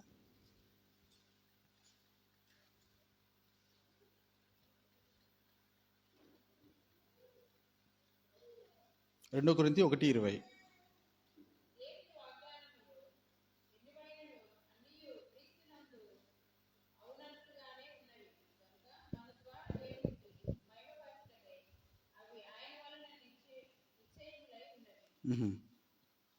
ఓకే అండి, అయితే నేను ఆ వాక్యమే మీకు చెప్పేస్తాను.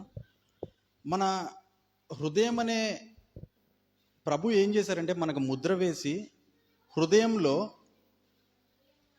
ఆత్మ అను సంచకరువు వేశారు. అంతే కదండి, అది ఎక్కడ 22 సారీ. సో హృదయంలో ఇప్పుడు మన ఆత్మ ఎక్కడ ఉందంటే అండి, హృదయంలో ఆత్మ ఉండాలి. మధ్యలో మనసు వచ్చింది, అది ఎందుకో చెప్తా, కానీ హృదయంలో ఆత్మ వచ్చింది అనమాట. ఆత్మ. నెంబర్ 4, ప్రభువే చెప్పేస్తున్నారు, నీ హృదయంలో నీకు ముద్ర వేసి, ఒకవేళ నువ్వు పాపక్షమాపణ నిమిత్తం మారు మనసు పొంది నువ్వు బాప్తిజం తీసుకుంటే, నీకు నేను ముద్ర వేసి, ఇతను బాప్తిజం తీసుకున్నాడు కాబట్టి ఈయనకు ఒక ముద్ర వేయాలి కాబట్టి ప్రభులోకి వచ్చిన వాడు అని ఒక ముద్ర వేసి ఆత్మను సంచకరువు పెడతారంట. ఇది బాప్టిజం తీసుకున్నా పెడతారు. ఒకవేళ ముందు మనుషులుగా పుట్టినప్పుడు మనం ఏ పాపం చేయనప్పుడు కూడా మనకు ఆత్మ హృదయంలోనే ఉన్నది. ఇది గుర్తుపట్టాలి మనం. ఆత్మ ఎప్పుడు ఉన్నది మనిషిలో. కానీ ఏ ఆత్మని ప్రభువు పెడతారంటే బాప్తిజం తర్వాత ఆయన ఆత్మని కూడా పెడతారనమాట. ఎందుకంటే నువ్వు మళ్ళీ పాపం చేయకూడదు కదా. మన ఆత్మతోటే మనం ఉంటే, మన ఆత్మతోటే మన పాపక్షమాపణ నిమిత్తం మనం మారుమనసు పొందితే మనం మళ్ళీ పడిపోకుండా ఉండలేమండి. ఖచ్చితంగా పడిపోతాం మనం, ఖచ్చితంగా. అందుకే ప్రభు ఏమంటున్నారంటే, బాప్తిజం తర్వాత నా ఆత్మని కూడా ఇక్కడే పెడతా అని చెప్తున్నారు. ఈ ఆత్మ చూసుకుంటుంది ఇంకా మిగతా వాటిలన్నిటి విషయాల్ని అని ప్రభు చెప్తున్నారు. అయితే ఆత్మకు కూడా, ఆత్మకి ఏముంటుందండి, రోమాలోనే 7లో చెప్పినట్టుగా ప్రభు దైవ నియమం ఉంటుంది ఇక్కడ. ఇది ఒకసారి రాసుకుందాం, దైవ నియమము. అందుకే మనుషులుగా పుట్టిన మనకి ఫస్ట్ శరీరం చాలా పెద్దగా కనిపిస్తూ ఉంటుంది. మన శరీరమే కనిపిస్తూ ఉంటుంది. శరీరం కోసమే నువ్వు ఆలోచిస్తూ ఉంటావు. అది ఏ బట్టలు ధరించాలి, అది ఏం తినాలి, ఎక్కడ తిరగాలి, ఏం చేయాలి, దాని ఇచ్చలేంటి, కోరికలేంటి, అవన్నీ శరీరం గురించి ఆలోచిస్తూ ఉంటావు నువ్వు ఎప్పుడు కూడా. లోపలికి ఒక 1 by 1 ప్రభు వాక్యం ద్వారా వెలువడుతూ ఉన్నప్పుడు నువ్వు అర్థం చేసుకునేది ఏంటంటే, ఓహో నా ఆత్మ ఇక్కడుందా, నా ఆత్మలో దైవ నియమం అనేది ఉందా, అదే నాకు ఎప్పుడు మంచి చెప్పేది. ధర్మశాస్త్రం చదువుతూ ఉంటే నీతి గురించి చెప్తా ఉంటుంది. యేసుక్రీస్తు ప్రభు వారి గురించి తెలుసుకుంటా ఉంటే దేవుని నీతి గురించి చెప్తా ఉంది. ఇదే ఆత్మ. ఇది చెప్తూ నీ మనసుని మారుస్తూ ఉందన్నమాట. అందరు అంటూ ఉంటారు కదండి, నువ్వు మారు మనసు పొందు అని. ప్రతి సండే, ప్రతి దేవజెండు, ఏ దేవుని బిడ్డ దగ్గరికైనా వెళ్ళండి, ఫస్ట్ మాట ఏమవుతుందండి, మారు మనసు పొందారండి. చాలా ఆ మాట వింటేనే మనకు కొన్నిసారి అంటే ఇష్టపడే వాళ్ళకి మంచిగా అనిపిస్తుంది, ఇష్టం లేని వాళ్ళకి మారు మనసు అంటే తెగ కోపం వస్తుందండి ఫస్ట్. సో మనం కూడా అర్థం చేసుకోవాలి, ఎందుకు మారు మనసు పొందమంటా ఉన్నారంటే, ఎందుకు నేను మనసుని హృదయానికి ఆత్మకి మధ్యలో వేయాల్సి వచ్చిందంటే, మనస్సుని ప్రభు మార్చమంటా ఉన్నారు. ఇంకా దేన్ని ఆయన వచ్చి, ఇప్పుడు మత్తయి సువార్త 3:1-2-3 వచనాలు కానీ, 4:16-17 వచనాలు కానీ, యేసుక్రీస్తు ప్రభు వారు కానీ, యోహాన్ గారు ఏమంటున్నారంటే, పరలోక రాజ్యం సమీపించి ఉన్నది, మీరు మారు మనసు పొందండి అంటా ఉన్నారు. ఇక్కడే చెప్తున్నారు మారు మనసు అని. మిగతా ఏ పార్ట్స్కి చెప్పట్లే. శరీరానికి చెప్తారా శరీరాన్ని మార్చుకోమని, హృదయానికి చెప్పట్లా, ఆత్మకు కూడా చెప్పట్లా. చెప్పే ఒకటే ఒక్క సిచ్యువేషన్ ఏంటంటే మనసుకి చెప్తున్నారు. సడన్గా మనసు ఎట్లా మారుతుందండి? శరీరం పోయి పాపాలు చేస్తూ ఉంటే, హృదయం ఎప్పుడు పాపాల గురించి ఆలోచిస్తూ ఉంటే మనసు ఎట్లా మారుతుంది? మూడో విషయమైన మనసు. ఆ మనసుకి దగ్గరుండాల్సింది ఎవరు? అసలు ఆ మనస్సు దేనిపైన మనం కేంద్రీకరించాం? ఆ మనసును మార్చగలిగే శక్తి దేనికి ఉన్నది అంటే ఆత్మకున్నదన్నమాట. హల్లెలూయా. ఎప్పుడైతే నువ్వు ప్రభు మాట వింటున్నావో, ప్రభు ఆత్మాని నువ్వు గ్రహిస్తున్నావో, ప్రభువే క్రీస్తు అని నువ్వు అనుకుంటున్నావో, ప్రభువే మెల్కీసెదెక్ అనుకుంటున్నావో, లేకపోతే ఆ ప్రభువే వాక్యం అని నువ్వు అనుకుంటున్నావో, ఆ వాక్యాన్ని నువ్వు ఎప్పుడైతే నమ్మావో, ఆ నమ్మిన చొప్పున, విశ్వాసం చొప్పున నీ మనసు మారుతూ ఉంది. ఎందుకు? నీ మనసు నీ ఆత్మకి దగ్గరలో ఉందన్నమాట. ప్రభు ఖచ్చితంగా నువ్వు దేనిపైన అంతకుముందు లోకం మీద కేంద్రీకరించవచ్చు నీ మనసుని, కానీ ఇప్పుడు ప్రభు మాటలు వింటున్న నువ్వు నీ మనసుని దగ్గర నుంచే మార్చేస్తూ ఉంటారు. అందుకే ఆత్మ దగ్గరలోనే మనసు ఉంటుంది ఎప్పుడు కూడా. ఈ మారిన మనసు ఏం చేస్తుంది? హృదయాన్ని ఇక నువ్వు చెడ్డ తలంపులు చేయొద్దు, అయిపోయిందా, నువ్వు చేసిన విషయాలన్నీ అయిపోయినాయి, దానికో సమాప్తి చేయి, నీ హృదయం ఇంకా మనకి చెడ్డ తలంపులు చేసే అవకాశమే లేదు అని హృదయానికి చెప్తే, హృదయం ఏం చేస్తుంది? వెంటనే శరీరానికి వెళ్ళి ఇక ఇప్పుడు నువ్వు మోకాళ్ళే, టైం వచ్చింది. ఇంతకుముందు నీ కాళ్ళతో నువ్వేమేమో పనులు చేసి ఉంటావు, కానీ నువ్వు ఇప్పుడు ప్రభు సన్నిధానం కూడా నువ్వు నిలబడు, లేకపోతే మోకాళ్ళే, లేకపోతే నువ్వు పడుకున్నప్పుడు కానీ, నిల్చున్నప్పుడు, కూర్చున్నప్పుడు, మాట్లాడుతున్నప్పుడు, ఏ విషయాలైనా నీ శరీరం ఏ విషయం చేస్తున్నా సరే ప్రభు విషయాల్లోనికి రా అని చెప్పిన ఒక సినారియో ఆత్మ నుంచి మనసుకి, మనసు నుంచి హృదయానికి, హృదయం నుంచి శరీరానికి వెళ్తుందండి. ఇలా జరుగుతుంది మన ప్రయాణం. మనం మారు మనసు పొంది బాప్తిజం తీసుకున్నామంటే కారణం ఇలా జరిగింది కాబట్టే జరుగుతుంది అనమాట. హల్లెలూయా. అయితే హృదయానికి మనసుకున్న ఒక డిఫరెన్స్ చెప్తాను నేను మీకు. ఇంకో విషయం ఒకసారి నిర్గమం 35:21 చూద్దామండి. మీరు ఎవరన్నా అడగొచ్చు, హృదయం మనసు అని బాగానే చెప్తున్నారు కానీ కరెక్ట్ డిఫరెన్స్ నాకు తెలియట్లేదు అని చెప్పేసి. హృదయాన్ని ఏమని పిలవాలి మనం? అసలు హృదయం ఏం చేస్తూ ఉంటుంది, మనసు ఏం చేస్తుందో నాకు కరెక్ట్గా చెప్పండి అంటే ఇదే ఆన్సర్ మనకి.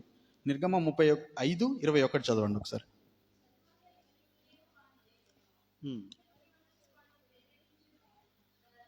చాలండి. ఎవని హృదయం వాని రేపెను అంట.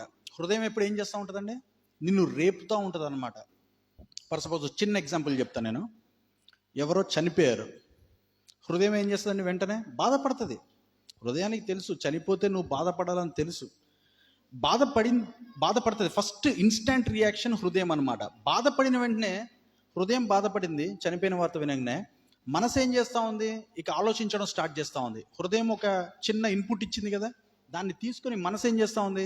ఓహో, అసలు చనిపోయిన వాళ్ళు మంచోళ్ళేనా, చెడ్డోళ్ళేనా, వాళ్ళు పరలోకానికి వెళ్తారా, వాళ్ళు నరకానికి వెళ్తారా, వాళ్ళకి అసలు ఎంతమంది పిల్లలు ఉన్నారు, వాళ్ళ ఆస్తి ఏంటి, అదంతా మనసు ఆలోచిస్తూ ఉంటుంది. హృదయం మాత్రం చనిపోయిన దానికి ఇన్స్టెంట్ రియాక్షన్.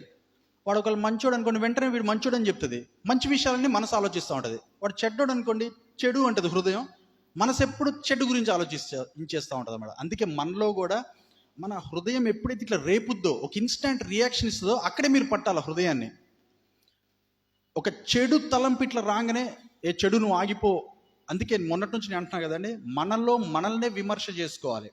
నీలో నలుగురు ఉన్నారు. ఇప్పుడు శరీరానికి చెప్పండి, ఏ శరీరం కన్ను నువ్వు వాడు చూడొద్దు అంటే అది చూడకుండా నీకన్నే కదా, నువ్వు రెప్ప మూస్తే మూసుకుంటుంది, నువ్వు తలకాయ ఇటు తిప్పితే అటు తిరుగుతుంది, తల వంచుకుంటే ఇటు తిరుగుతుంది. కరెక్టా కదండి? శరీరానికి చెప్పొచ్చు, మీరు లోపలున్న స్పిరిట్ని, ఆత్మని మనం అర్థం చేసుకుంటే శరీరానికి నువ్వు చెప్పొచ్చు, నీ హృదయానికి నువ్వు చెప్పొచ్చు, ఎందుకు చెడు ఆలోచిస్తున్నావు. మనం ఉన్నది చర్చిలో, మనం ఉన్నది లేకపోతే ఇంట్లో, మనం ఇంకెక్కడో స్కూల్లో ఉంటాం, కొన్నిసార్లు వ్యాపారాల్లో ఉంటాం. ఎందుకు చెడు ఆలోచిస్తున్నావు నువ్వు? చెడొద్దు అనగానే చెడు ఆపుతుంది అది. మీరు చెప్పి చూడండి, నేను ఇది ప్రాక్టీస్ చేశాను, నేను ఈ డయాగ్రామ్ వేసుకున్న తర్వాత నేను ప్రాక్టీస్ చేశాను, ప్రతి అంతరంగం మీద ప్రాక్టీస్ చేశాను, నేను చేయకుండా చెప్పట్లా, చేశా కాబట్టే మరణకరమైన పాపాల్లోనికి మాత్రం వెళ్ళలేకపోతున్నా. కానీ చిన్న చిన్న యాజ్ ఎ హ్యూమన్ చిన్న చిన్న మిస్టేక్స్ మనలో ఉంటాయి. వాటిల్ని, ఆ పులిసిన పిండిని తొలగించుకొని ముందుకెళ్ళడానికి ట్రై చేస్తూ ఉన్నాం. యేసుక్రీస్తు ప్రభు వారి యొక్క సారూప్యంలో సమానమైన సారూప్యం గలవారమగునట్లు అని ప్రభు ఎలా చెప్తున్నారో అలా ఉండడానికి ట్రై చేస్తూ ఉన్నాం అనమాట. సో అలానే మనసు కూడా చాలా వాటి మీద మనసు పెట్టేసి ఉంటాం. ఇప్పుడు రూతు మనసు వాళ్ళ అత్తగారి దగ్గరే ఉండాలని పెట్టుకుంది కాబట్టి వాళ్ళకి అత్తగారికి అర్థమైపోయింది, ఓహో ఈమె మనసు నా మీదనే ఉన్నది, ఆమె నన్ను అయితే వదిలిపెట్టి వెళ్ళిపోదు అని. నీకు మనసు తెలిసిందనుకోండి, మనసు ఫిక్స్ అయిందనుకోండి, దాని నుంచి బయటికి వెళ్ళాం ఖచ్చితంగా మనం. అందుకే ప్రభు అంటున్నారు కదా, అందుకే నీ మనసు మార్చుకో, నువ్వు పొందాల్సిన మారు మనసు ఇక్కడ అని ప్రభు చెప్తున్నారు. ఇది ఇంపార్టెంట్. మన జీవితాల్లో నువ్వు మార్చుకోవాల్సిందే. కానీ మారు మనసు పొంది మనసుని మాత్రం ప్రభు మీద పెడితే, నీ శరీరం హృదయం ఒకవేళ అటు ఇటుగా ఉన్నా సరే తీసుకొచ్చి కూర్చోబెడుతుంది. మనసుకు అంత పవర్ ఉందన్నమాట మనసు పెడితే. అందుకే మనసు ప్రేరేపిస్తుంది అన్నమాట. హృదయం రేపుతూ ఉంటుంది అనమాట. ఇది ఒక్కటి గుర్తుపెట్టుకోండి, హృదయం రేపుతూ ఉంటుంది. Instant reactions. ఫర్ సపోజ్ ఏదైనా గుడ్ న్యూస్ విన్నాం, ఫర్ సపోజ్ ఎవరన్నా ఏదో పాస్ అయ్యారు, గుడ్ న్యూస్, ఏదో ఎవరికైనా ఉద్యోగం వచ్చింది, మనసు ఏం చేస్తుందండి? హ్యాపీ ఫీల్ అవుద్ది. మనసు ఎందుకు, హృదయం ఏం చేస్తుంది? హ్యాపీగా ఫీల్ అవుద్ది, బా ఉద్యోగం వచ్చిందంట అని. కానీ మనకు ఉద్యోగం లేదనుకోండి, అదే టైంలో వెంటనే హృదయం ఏం చేస్తుంది? ఉద్యోగం వచ్చినందుకు ఫస్ట్ హ్యాపీ ఫీల్ అయినా వెంటనే ఏం చేస్తుంది అంటే, మనకైతే లేదు కదా, వీడు ఏం చేసినా, వీడికి అనవసరంగా వచ్చింది, అది ఇదనే అనుకుంటూ ఉంటుంది. ఆ ఫీలింగ్స్ మనసు తీసుకెళ్ళి ఇక వాడి గురించి ఉన్న నెగిటివ్స్ పాజిటివ్స్ అన్నీ ఆలోచిస్తూ ఉంటుంది అనమాట. అందుకే ఫస్టే దాన్ని మంచిలోకి, నీతిలోకి, దేవుని నీతిలోకి మనం మార్చగలిగితే, ఈ విషయాలు తెలుసుకుంటూ మనం పర్ఫెక్ట్గా మన మనిషి యొక్క శరీరం, దాంట్లో ఉన్న అంతర్భాగాలు, అంతరంగాలు, అంతరింద్రియాలు అయ్యున్న ఈ విషయాలన్నీ లో నుంచి మనము గెలవగలుగుతాం అన్నమాట. వీటిని కంట్రోల్ చేయగలుగుతాం. నువ్వు పరాక్రమశాలి అని నీకు ఎప్పుడు అర్థమవుతుందంటే, నిన్ను నువ్వు కంట్రోల్ చేసుకున్నప్పుడే, ఇవి కంట్రోల్ చేసినప్పుడే. నీలో ఉన్న ఊహలు, ఆలోచనలు, ఎమోషన్స్ అన్నిటినీ నువ్వు కంట్రోల్ చేయగలిగితే నువ్వు పరాక్రమశాలివే. మనకి తెలిసిన ఆ గొప్ప పరాక్రమశాలి ఎవరో కాదు, యేసుక్రీస్తు ప్రభువారు. హల్లెలూయా. ఆయన వెళ్ళి ఏ పట్టణాల మీదకి యుద్ధంకి వెళ్ళి ఏ దేశాన్ని పట్టుకోలేదండి. ఆయన జస్ట్ తన బాడీని కంట్రోల్ చేసిండు ఫస్ట్. తన అనుమతి లేకుండా ఏమీ రానిలే బయటికి. అలాంటి కంట్రోల్ కావాలి మనకి. యేసుక్రీస్తు ప్రభువారు లాంటి కంట్రోలే, ఇంకెలాంటిది అవసరం లేదు మనకి. సో అలాంటి విషయాల నుంచి ప్రభు తీసుకెళ్తున్నారు అనమాట. అయితే ఇప్పుడు డయాగ్రామ్ అయితే మనకు అర్థమైంది. ఒక దాంట్లో నుంచి ఇంకోటి, ఇంకో దాంట్లో నుంచి ఇంకోటి ఎలా ఉన్నాయని. అయితే ఇవన్నీ లోపల ఉండే భాగాలు కాదండి. ఇవన్నీ కూడా ఒకటే భాగం. నీ శరీరాన్ని నువ్వు ఎట్లయితే విడదీయలేవో, దీన్ని విడదీయలేవు అంటే 4 సర్కిళ్ళు ఒకదాని మీదే వేసుకోవాలి మీరు లోపల ఉన్నాయని అన్నారంటే అలా మనకు అర్థం కావడానికి వేసాను నేను. ఎందుకు అలా అర్థం అవ్వాలంట, ఎందుకు విడదీయాల్సి వచ్చిందంటే ఒక మాట చూద్దాం. హెబ్రీ 4:12 చూద్దామండి ఒకసారి. హెబ్రీ 4:12.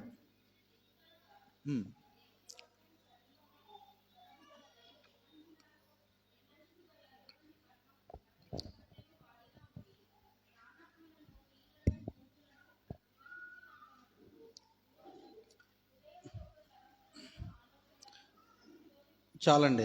దేవుని వాక్యము 2 అంచులు గల వాడి అయిన ఖడ్గమై ఉండి, ఇది మనందరికీ తెలుసు. ఆయన వాక్యం 2 అంచులు గల వాడి అయిన ఖడ్గం అని మనందరికీ తెలుసు. అది ప్రాణాత్మలని విభజిస్తుందంట. అసలు మనము వీటిల్నే విభజింపలేకపోతా ఉన్నాం, మనం అర్థం చేసుకోలేకపోతున్నాం. మన శరీరం లోపల ఉన్న అంతరంగాలే మనకు అర్థం కానప్పుడు నీలో ఒక ప్రాణం ఉందంట. ఆ ప్రాణాన్ని, ఈ ఆత్మని విభజిస్తుందంట దేవుని యొక్క వాక్యం అనే ఖడ్గం. ప్రాణం ఎక్కడుందండి? ఫర్ సపోజ్ మనం అనుకుందాం, ఇప్పుడు ఈ శరీరంలోనే ఫర్ సపోజ్ ప్రాణం ఉందనుకుందాం. అంటే అవుటర్ సర్కిల్ దగ్గరే ప్రాణం అని రాసుకుందాం ఉట్టిగా. ప్రాణానికి సంబంధించిన విషయాలు ఏంటంటే, ఇందాక చెప్పినట్టుగా వాయువు ఉండాలి, రక్తం ఉండాలి, కొన్ని మాత్రం చెప్తున్నా, నీళ్ళు ఉండాలి, ఆహారం ఉండాలి. ఇవి 4 మేజర్ అనిపించినాయి నాకు, అంతే కదండి. గాలి పీల్చాలి, రక్తం నీలో ఉండాల్సిందే. రక్తం ఎవరికైనా ఇస్తూ ఉంటేనే ఒక 200 ml ప్రాణం పోతున్నట్టుగా ఉంటుంది మంది కదండి.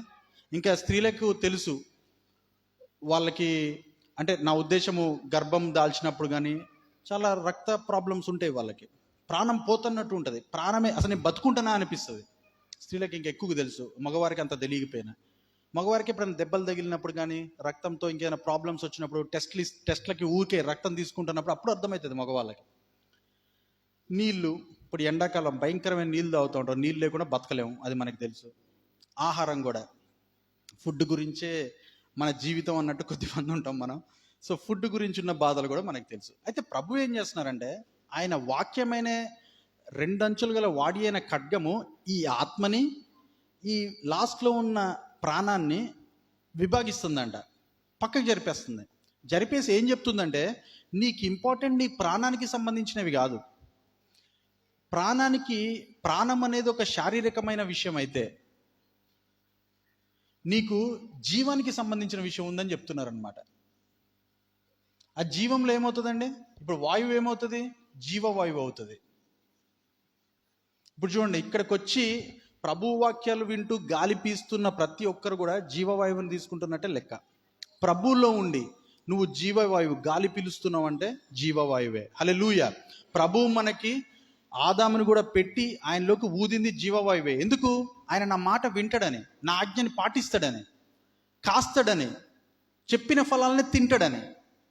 కానీ మనము అంతా కూడా జీవవాయువుని పక్కన పెట్టి ఉట్టి ప్రాణంలోకి వచ్చేసి గాలి పీల్చుకుంటా ఉంటాం. ఎలాంటి ఉపయోగం లేదు దీనివల్ల. ఒక ఫలం ఉండదు, ఒక పని ఉండదు, మనకి ఎలాంటి దేవుని పని చెయ్యం మనం. ఇది మన ప్రాబ్లం. అందుకే జీవవాయువు. రక్తం నుంచి ప్రభు మనకి ఏమి ఇస్తున్నారంటే నిత్య జీవాన్ని ఇస్తున్నారండి. లేకపోతే యేసుక్రీస్తు ప్రభు వారు భూమి మీదకి వచ్చి రక్తం చిందించాల్సిన అవసరం లేదు. అంతకుముందు పాత నిబంధనలో రక్షణ లేదా? పశువుల రక్తంతో బాగానే వస్తుంది కదండి జీవం, లేదా వాక్యం చదువుతుంటేనే జీవం కదా. కానీ ప్రభు ఏం చేస్తానంటే నిత్య జీవం. అంటే నువ్వు దేవాది దేవుడు అయిన నిన్నును నువ్వు పంపిన యేసుక్రీస్తు ప్రభు వారిని ఎరుగుటయే నిత్య జీవం అంటా ఉన్నారు. వాళ్ళిద్దరిని తెలుసుకుంటేనే, ఇంకా వాళ్ళతో పాటు ఉన్న పరిశుద్ధాత్మని తెలుసుకుంటేనే నీకు నిత్య జీవం. లేకపోతే నిత్య జీవం లేదు. మనం అనుకుంటా ఉంటాం కదా, తర్వాత మనం పరలోక రాజ్యమైన నూతన యెరూషలేముకి వెళ్ళి ఎల్లకాలం కలకాలం నిత్యం అందుట్లో ఉంటామంటే ఎలా ఉండగలమండి? ఆయన రక్తం, మనలో ఉండే రక్తంతో పని లేదు ఇక. అందుకే నీలో ఉండే రక్తాన్ని పరిశుద్ధంగా ఉంచుకో, దాన్ని శాపంగా మార్చుకోవద్దు. ప్రభు యొక్క రక్తాన్ని ప్రోక్షణ చేసుకో. ఆ ప్రోక్షణ రక్తంతో నీ యొక్క వస్త్రాన్ని తెలుపు చేసుకో. బయట ఉన్న వస్త్రాలు, ఇప్పుడు శరీరం మీద బయటికి ఇంకో సర్కిల్ వేస్తే వస్త్రాలు ఉంటాయి ఇక్కడ మనకి, అది కూడా వేసుకోవచ్చు మీరు. ఆ రక్తాన్ని నువ్వు చేసుకొని నువ్వు నిత్య జీవంలో ప్రవేశించు అంటున్నారు. రక్తమునందలి విశ్వాసము చేత రమ్మంటున్నారు ప్రభు. తర్వాత నీళ్ళకేం కావాలి? మనకి జీవజలం కావాలి. దాహం వేస్తూ ఉంటుంది, కరెక్టే. ప్రభుకు కూడా దాహం వేసే సమరయ స్త్రీ దగ్గరికి వెళ్ళారు. కానీ ఆమె ఇచ్చే దాహంతో ఆయనకు పని లేదు. ఆమె ఇవ్వకముందే ఈయన ఇస్తున్నాడు. నేనే నిత్య జీవాన్ని, నేనే దేవుని వరాన్ని, నేను ఇస్తున్నా నీకు జీవజలం, ఇది పట్టుకో, అప్పుడు నీ జీవితం మార్చబడుతూ ఉంటుంది. ఇది ఇంపార్టెంట్ అండి. ప్రభు ఇచ్చే జీవజలం కోసం వెయిట్ చేద్దాం. అప్పుడున్న పానీయం కోసం, అప్పుడున్న జ్యూస్ కోసమో, మిల్క్ షేక్ కోసమో, లేకపోతే ఏదో చచ్చిపోతామనే ఫీలింగ్ తోటో ఇలాంటివి చేయొద్దు. 40 రోజులు ఆయన ఫుడ్ కానీ నీళ్లు కానీ లేకుండా బతికారు. మనం చూసాం మొన్న ఉపవాస ప్రార్థనలో ఎక్కువగా చూసాం. మోషే గారు కానీ, ఏలియా గారు కానీ, యేసుక్రీస్తు ప్రభు వారు కానీ. పెద్ద మనకు ఒక పూట, ఒక గంట, 2 గంటలు లేట్ అయితే ప్రాబ్లం ఏం లేదండి మన లైఫ్స్లో. ఏం పోవు. మహా అంటే శరీరం కొద్దిగా బలహీనపరచబడాలి, నలగగొట్టబడాలి, కృషించబడాలి. కాబట్టి అది జరుగుతుందేమో మహా అంటే. అది లోపల ఉన్న మన అంతరంగాలకి మంచిదే కదా. నీ శరీరం ఎప్పుడైతే ఆహారం లేదో, ఈ లోకమైన ఆహారము పానీయం లేదో, మంచిదే. ప్రాబ్లం ఏముందండి? చచ్చిపోం కదా. సో ప్రభు ఏం చేస్తున్నారంటే నీ శరీరానికి ఉన్న ఆ యొక్క ప్రాముఖ్యతని తగ్గి తినొద్దని ఎవరు చెప్పట్లే, కానీ ప్రాముఖ్యత వద్దు, దానికి ఇంపార్టెన్స్ వద్దు. నీ ఆత్మకున్న ఆత్మీయ ఆహారానికి హెచ్చించు. అందుకే ఆత్మని హెచ్చింపజేద్దాం, శరీరాన్ని తగ్గిద్దాం. హల్లెలూయా. లాస్ట్కి ఆహారము జీవాహారము. అందుకే యేసుక్రీస్తు ప్రభు వారు కూడా అప్పట్లో మనకున్న వాక్యమే మన జీవాహారం అని మనకు తెలుసు. అప్పట్లో మన పితరులు నడిచి వచ్చినప్పుడు అరణ్యంలో మన్నానే పెట్టారు. యేసుక్రీస్తు ప్రభు వారు వచ్చి నన్నే తినండి, ఇదే మీకు ఇచ్చే పరలోకం నుంచి వచ్చిన జీవాహారం అని చెప్తున్నారు. దాన్ని తినడానికి ట్రై చేద్దాం. ఎంతమంది అయితే బల్లారాధనలో పాల్గొంటున్నారో వాళ్ళు అర్థం చేసుకోవాల్సిన విషయాలు అవి. బల్లారాధనలో పాల్గొనని వాళ్ళు మార్మన్స్ పొంది బాప్తిజం తీసుకోవాలి. వెనక్కి వెళ్ళలేరు, ముందుకి వెళ్ళక తప్పదండి. ప్రభులో ఈ రెండే ఉంటాయి. ముందుకు వెళ్ళక తప్పదు. ఎందుకంటే నువ్వు ఒప్పుకున్నా, నువ్వు ఒప్పుకోపోయినా, నువ్వు వచ్చినా రాపోయినా, నమ్మినా నమ్మకపోయినా రాకడైతే వచ్చేస్తుంది. నువ్వు ఇక్కడే ఉంటావు, ఎటు పోవు. నువ్వు ముందుకెళ్ళక తప్పదు. ప్రభు అట్లా తోస్తాడనమాట. ప్రభు యొక్క విషయం అలా ఉంటుంది. ఎందుకు నా మీద ఇంత ఫోర్స్? ఈ ఆజ్ఞలన్నీ నా మీద ఎందుకు ఇంత రుణంగా భారంగా ఉన్నాయి? అసలు ఎందుకండి ఇవన్నీ చేయాలి నేను దేవుని రాజ్యంలో అనే అదొక చాలా కష్టంగా ఉంది కదండి మనందరికీ. ఎలా ఉంది ఇవన్నీ వింటా ఉంటే? ఒక రకంగా ఉన్నదన్నమాట. కానీ టైం ఉన్నది. నెమ్మదిగానే, ఇప్పుడు మనమంతా నెమ్మదిగానే ఉన్నాం కాబట్టి ఇవన్నీ వచ్చి నేర్చుకుంటున్నాం. ఓహో, మనిషి గురించి ఇంత ఉందా, లోపల ఇవన్నీ ఉన్నాయా అనే విషయాలు కొద్దిగా మనం నేర్చుకుంటూ ముందుకెళ్తాం. ఎందుకు? నెమ్మదిలోనే ఉన్నాం మనం. నెమ్మదిగా ఉన్నప్పుడే మీరు ఇవన్నీ నేర్చుకొని ఆ యొక్క శక్తిని పొందుకున్నప్పుడు వినూత్నమైన విషయాలు జరుగుతూ ఉంటాయి అన్నమాట. హల్లెలూయా. అందుకే ఇందాక పాఠ్యభాగాల్లో చదివినట్టు కూడా మన ముందే జీవాన్ని మరణాన్ని పెట్టారు. చూడండి, అంటే ఎట్లంటే ఒక చిన్న వచనం చూద్దాం దానికి. రోమా 8:5-6 చూద్దామండి ఒకసారి. రోమా 8:5-6.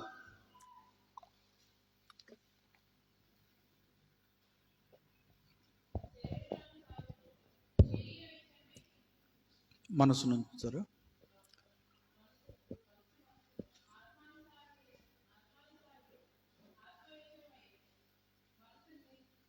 నిలుపుతారు.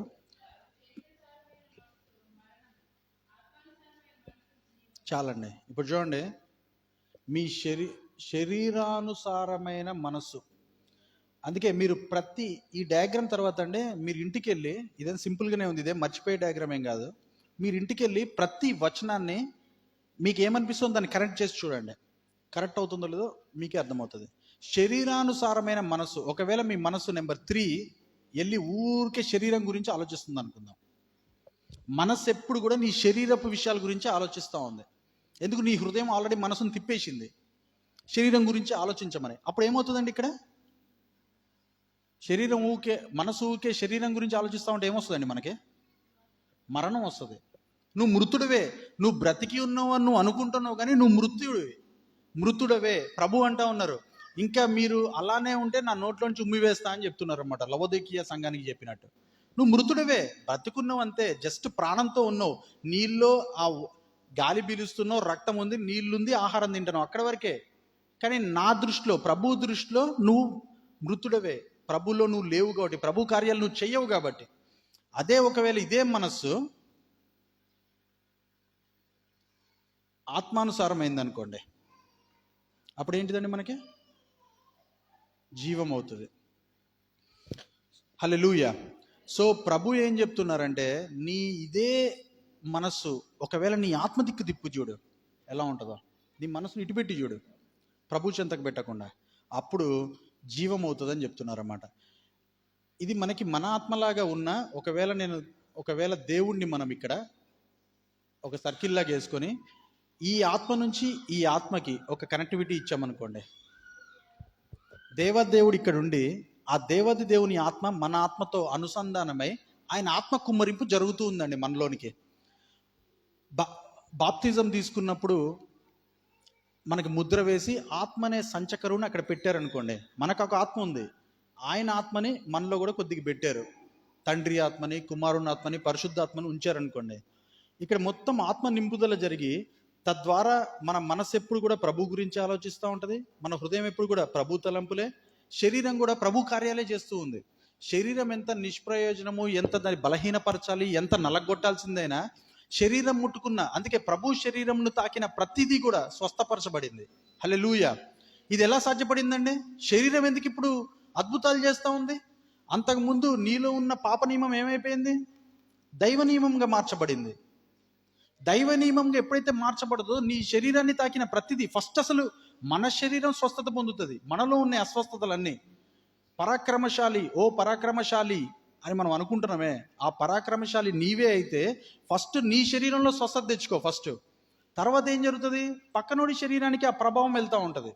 యేసుక్రీస్తు ప్రభువు వారు చేసింది అదే.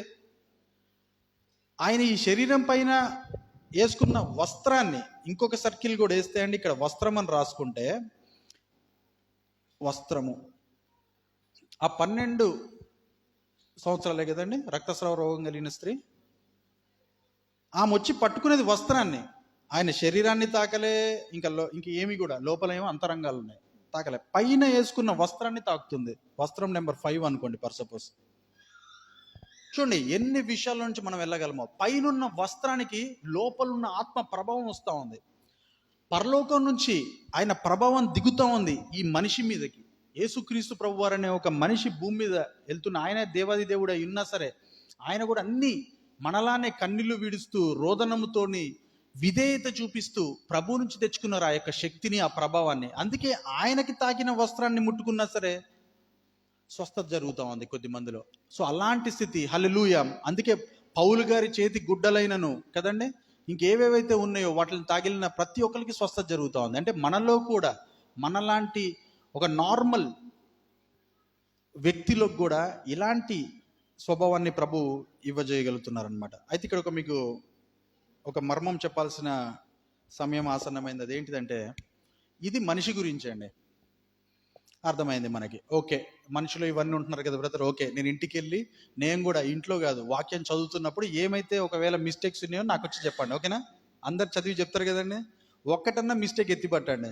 ఎందుకంటే నాకు తెలుసుకోవాలని ఉంది, నేను తెలుసుకుంది కరెక్టా కాదా అని. మీరు చదివి ప్రతి ఒక్క వాక్యాన్ని దీంతో పోలుస్తూ నాకు చెప్పండి, బ్రదర్ ఇదేదో కొంచెం తేడాగా ఉంది కదా అని. అప్పుడు చూద్దాం మనం ఏం చేయాలో, మార్చాలో ఏదో ఒకటి చేద్దాం. బట్ ఈ లోపు అయితే ఇక్కడ వరకు నాకు కరెక్ట్ అనిపిస్తూ ఉంది. అయితే ఇప్పుడు స్త్రీ పురుషుల గురించి ఆలోచిద్దాం. ఓకే, మనిషి గురించి అర్థమైపోయింది, అందరం మనుషులమే కాబట్టి, స్త్రీ పురుషుల కలయికే మనుషులం కాబట్టి అర్థమైంది. స్త్రీ పురుషుని గురించి ఆలోచిస్తే అప్పట్లో సున్నత్ అనే ప్రక్రియ జరిగింది. కరెక్టా కదండి? పాత నిబంధనలో సున్నత్ అనే ప్రక్రియ జరిగింది. సున్నత్ ఎక్కడ జరిగింది? శరీరంలో జరిగింది. ఈ సున్నతి మగవాళ్ళకే జరిగిందా, ఆడవాళ్ళకి కూడా జరిగిందా? మగవాళ్ళకే జరిగింది. ఆడవాళ్ళకి ఎందుకు జరగలేదండి?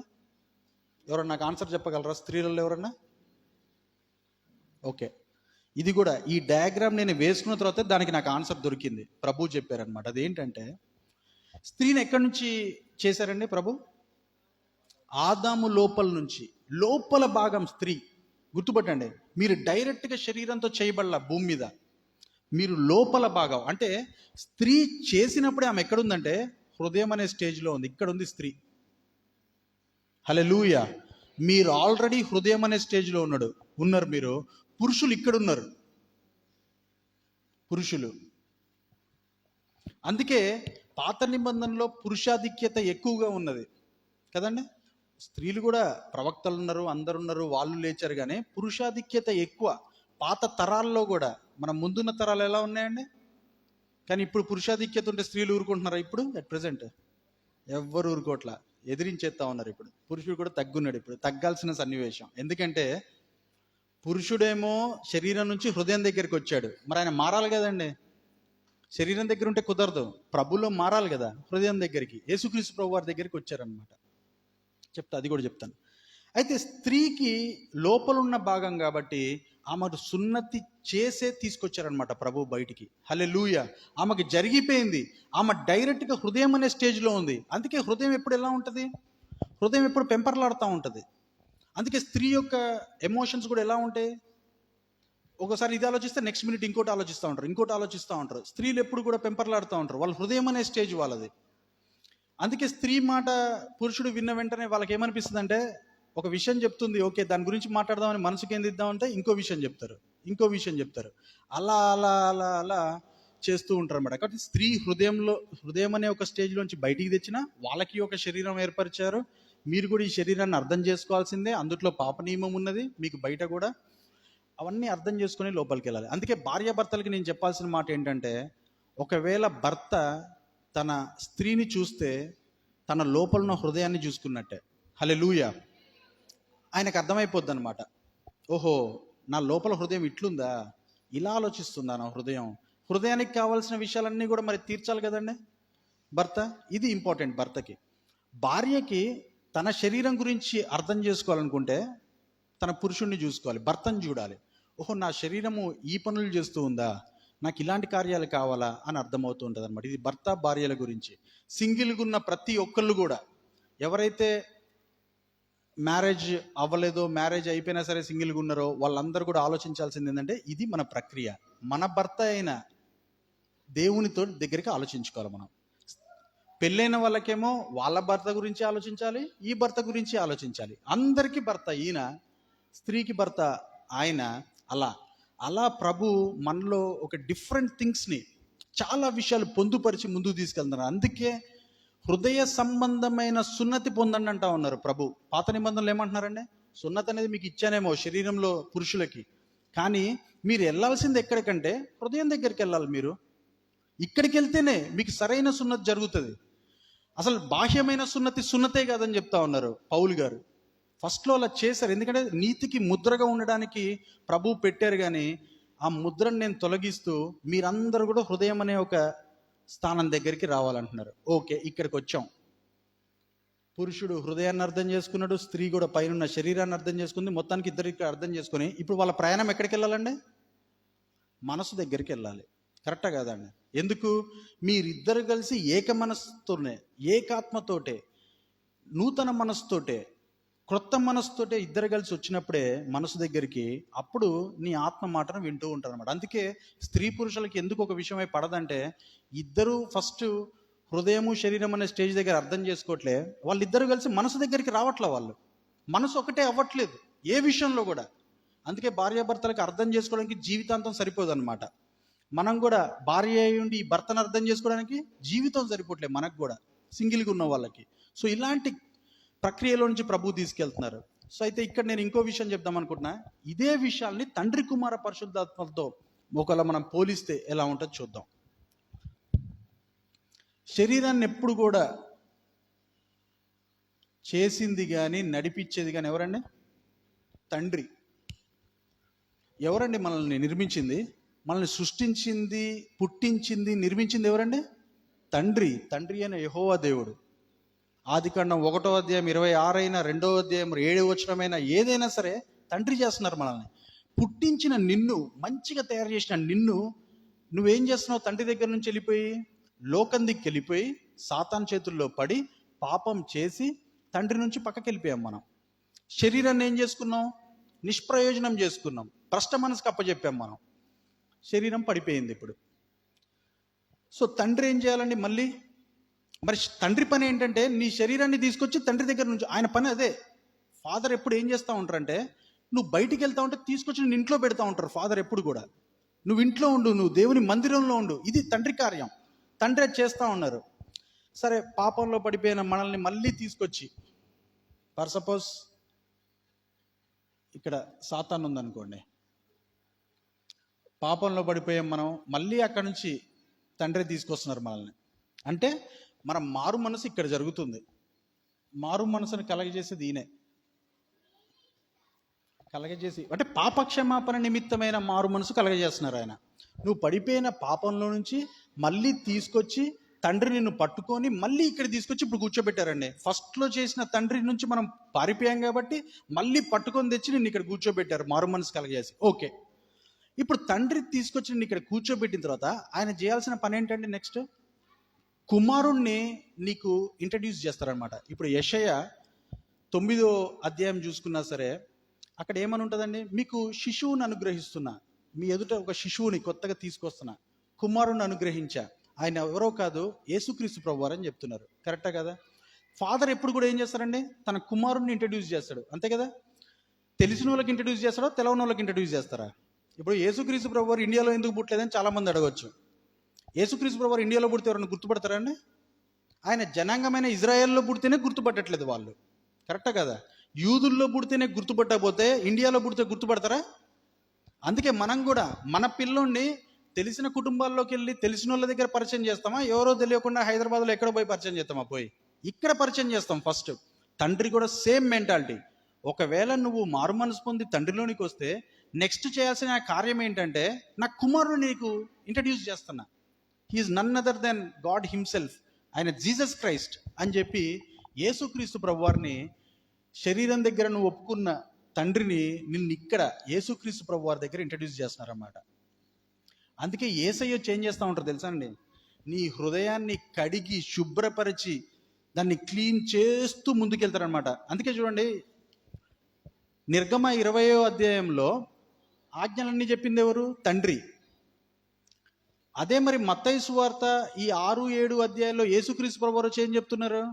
నువ్వు బయట శరీరంతో వ్యభిచరించడం కాదు, నీవు ఒకవేళ హృదయంలో వ్యభిచరించిన తప్పే అని చెప్తున్నారు. కరెక్టా కదా? హృదయంలో వచ్చిన ఊహ కూడా తప్పే అని ఈయన దేని గురించి మాట్లాడుతూ ఉన్నారు? ఊరికే హృదయాన్ని శుద్ధీకరిస్తూ ఉన్నారు. హల్లెలూయా! ఇది ఇంపార్టెంట్ అండి. మనం గ్రహించాల్సింది ఏంటంటే, తండ్రి శరీరాన్ని క్లీన్ చేస్తూ ఉంటే కుమారుడు వచ్చి హృదయాన్ని క్లీన్ చేస్తూ ఉన్నారు ఇక్కడ. సరే, అందుకే మీరు చూడండి, మరి హృదయం దగ్గరే స్త్రీ కూడా ఉన్నది. యేసుక్రీస్తు ప్రభువారు వచ్చిన తర్వాతే కదండి స్త్రీ ఎక్కువగా పరిచర్య కానీ పరిచారం కానీ ఉపచారం చేయడం జరుగుతోంది. కరెక్టే కదా? అంతకుముందు దైవజనులతోటి స్త్రీలు అలా పరిచర్య చేయలేదు ఎప్పుడు కూడా. పాత నిబంధనలు అట్లా జరగల. వాళ్ళ చుట్టూ కూడా ఎప్పుడు పురుషులే తిరిగారు. అందుకే వాళ్ళు ఇద్దరిద్దరుగా ఇప్పుడు ఏలియాకి ఎలీషా ఉన్నట్టు అలా చేశారు తప్ప స్త్రీలు తిరగల. కానీ ఎప్పుడైతే యేసుక్రీస్తు ప్రభువారు వచ్చారో ఆ శరీరమైన ముసుగులో ఉన్న స్త్రీలందరినీ తీసుకొచ్చి బయట పెట్టారండి. ఇప్పుడు అందుకే స్త్రీలు అనేక మంది ఉన్నారు. ఇప్పుడు మన చర్చలో కూడా పురుషులు ఇక్కడ మహా అంటే ఒక 6, 7, 8, 9 మెంబర్స్ ఉన్నారు అంతే. కానీ స్త్రీలు మాత్రం అనేక మంది ఉన్నారు. ఎందుకంటే ఇది యేసుక్రీస్తు ప్రభు వారి వల్లనే సాధ్యం. హల్లెలూయా. హృదయాన్ని క్లీన్ చేస్తూ ఇంకా చేస్తూ అంతం వరకు చేస్తూ ఉన్నారు హృదయాన్ని. అలా ప్రభు యేసుక్రీస్తు ప్రభు వచ్చి హృదయం దగ్గర పనిచేస్తూ ఉంటారు అనమాట. ఇప్పుడు తండ్రిని తెలుసుకున్న మనము శరీరం దగ్గర, హృదయాన్ని తెలుసుకున్న మనము యేసుక్రీస్తు ప్రభు వారిని తెలుసుకున్న మనం హృదయం దగ్గర. వీళ్ళ జర్నీ ఎక్కడికి వెళ్ళాలండి ఇప్పుడు? ఇంకెవరున్నారు మిగిలి? పరిశుద్ధాత్ముడు ఉన్నారు. ఇంకా ఇక్కడ పరిశుద్ధాత్ముడు. ఇది మన స్టేజ్. మనం ఇక్కడ లక్కీయో అన్లక్కీయో కానీ మనం అందరం ఎవరి కాలంలో పుట్టామండి? పరిశుద్ధాత్ముడి కాలంలోనే పుట్టాం. ఇక్కడ పుట్టాం మనం అంతా. అక్కడ పుట్ల పాత నిబంధనలు లేవు, యేసుక్రీస్తు ప్రభు వారు ఉన్నప్పుడు లేవు, ఇక్కడ పుట్టాం వచ్చి. కానీ మనకు అర్థం కావట్లేదు. అసలు పరిశుద్ధాత్మ దేవుని డైరెక్ట్గా చూద్దామంటే చూడలేము కదండి. అందుకే పాత విషయాలు తెలుసుకోవాల్సి వస్తూ ఉంది. బైబిల్లో వెళ్ళి వెనక్కి వెళ్ళి తండ్రి ఏం చేశాడో, ఆయన యెషయా టైం వచ్చే లోపల కుమారుని ఎట్లా అనుగ్రహించారో, అయితే యేసుక్రీస్తు ప్రభు వారు 4 సువార్తల్లో ఎట్లా అయితే వచ్చి పనిచేశారో అవన్నీ తెలుసుకుంటూ ఇక్కడికి వచ్చామండి మనం మనసు దగ్గరికి. ఇప్పుడు వచ్చి అందుకే పరిశుద్ధాత్మ దేవుడు ఎందుకు కావాలి మనకంటే నీ మనస్సుని ప్రభువులోనే ఉంచడానికి కావాలి. హల్లెలూయా. ఆయనలో ఎందుకు మనం ముద్రింపబడ్డాం అనే దానికి ఆన్సర్ ఇదే అండి. పరిశుద్ధాత్మ దేవుడే నీ మనసుని మార్చాల. ఇక్కడే కాదు, పాత నిబంధనలో కూడా మార్చింది ఆయనే మనసుని. మీరు వెళ్ళి ఇప్పుడు చదవండి పాత నిబంధనలో ఎక్కడెక్కడైతే మనస్సుని మార్చారో అది మార్చింది పరిశుద్ధాత్మ దేవుడే. అక్కడ పేరు ఉండకపోవచ్చు కానీ మార్చింది మాత్రం పరిశుద్ధాత్మ దేవుడే. అక్కడ హృదయాన్ని మార్చింది యేసుక్రీస్తు ప్రభు వారే. పాత నిబంధనలో యేసుక్రీస్తు ప్రభు వారి పేరు లేకపోవచ్చు, మార్చింది మాత్రం యేసుక్రీస్తు ప్రభు వారే. శరీర రీత్యా జరిగిన అన్ని మార్పులకి కారణం తండ్రే. హల్లెలూయా. సో ఇలాంటి గొప్ప విషయాల్లో నుంచి మనల్ని వెళ్తున్న మనకి, అందుకే మనకి చూడండి, నీ దేహం అంతటికి దీపం ఏంటిదండి? దేహం అంతటికి దీపం ఏంటిది ఎవరికని తెలుసా? కన్ను. సో మనకి ఇక్కడ ఒక నోరు ఉంది, ఇక్కడ ఒక కన్ను ఉంది శరీరానికి. ఈ శరీరం అంతటికి నరునికంట, నరుల్లో ఉన్న ఆత్మ యెహోవా పెట్టిన దీపం అంట. అంటే నీ ఆత్మ నీకు దీపం లాంటిది. దేనికి? నీ యొక్క ఆత్మీయ జీవితానికి. నీ యొక్క శారీరకమైన జీవితానికి నీ కన్నే నీకు దీపం. నీ కన్ను చెడ్డదనుకో అయిపోయినట్టే మొత్తం. లోపల మొత్తం ఉన్న అంతరంగాల్ని స్మాష్ చేసేస్తుందండి కన్ను. అందుకే కన్ను చెడు చూడనీయకుండా చూసుకోవాలి, చెవి చెడు వినకుండా చూసుకోవాలి. అందుకే ప్రభు చెప్పేది అదే. నోరునంతే కాచుకో. ఎందుకంటే ఇవన్నీ కరెక్ట్ చేసుకున్నప్పుడు నువ్వేం చేస్తావంటే ఆ పరిశుద్ధాత్మ లేదా ఆ బాప్టిజం అనే స్టేజ్లోనికి వస్తావు. అందుకే ఒకసారి రోమా 10:9 చూద్దామండి. ఒకసారి రోమా 10:9.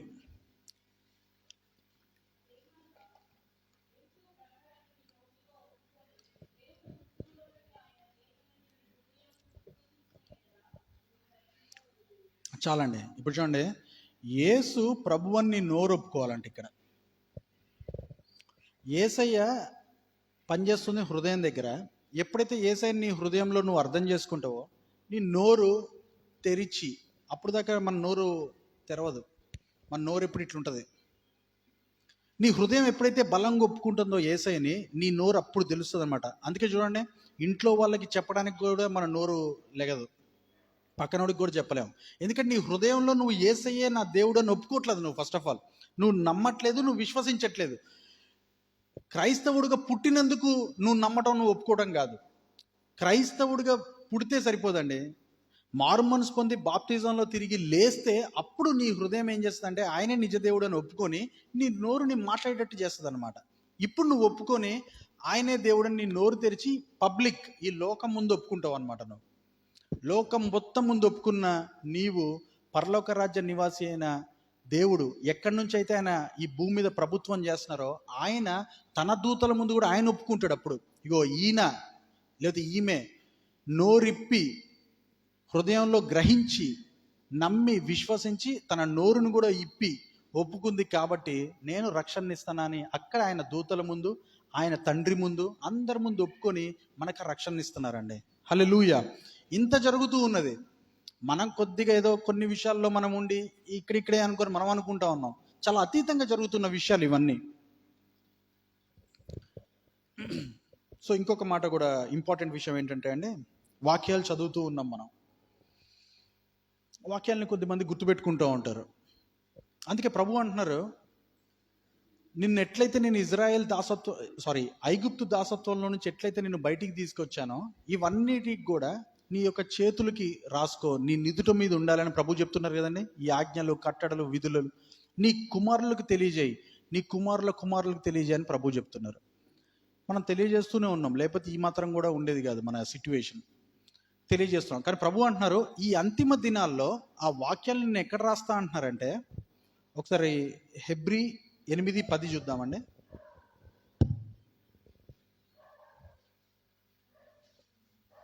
హెబ్రీ 8:10.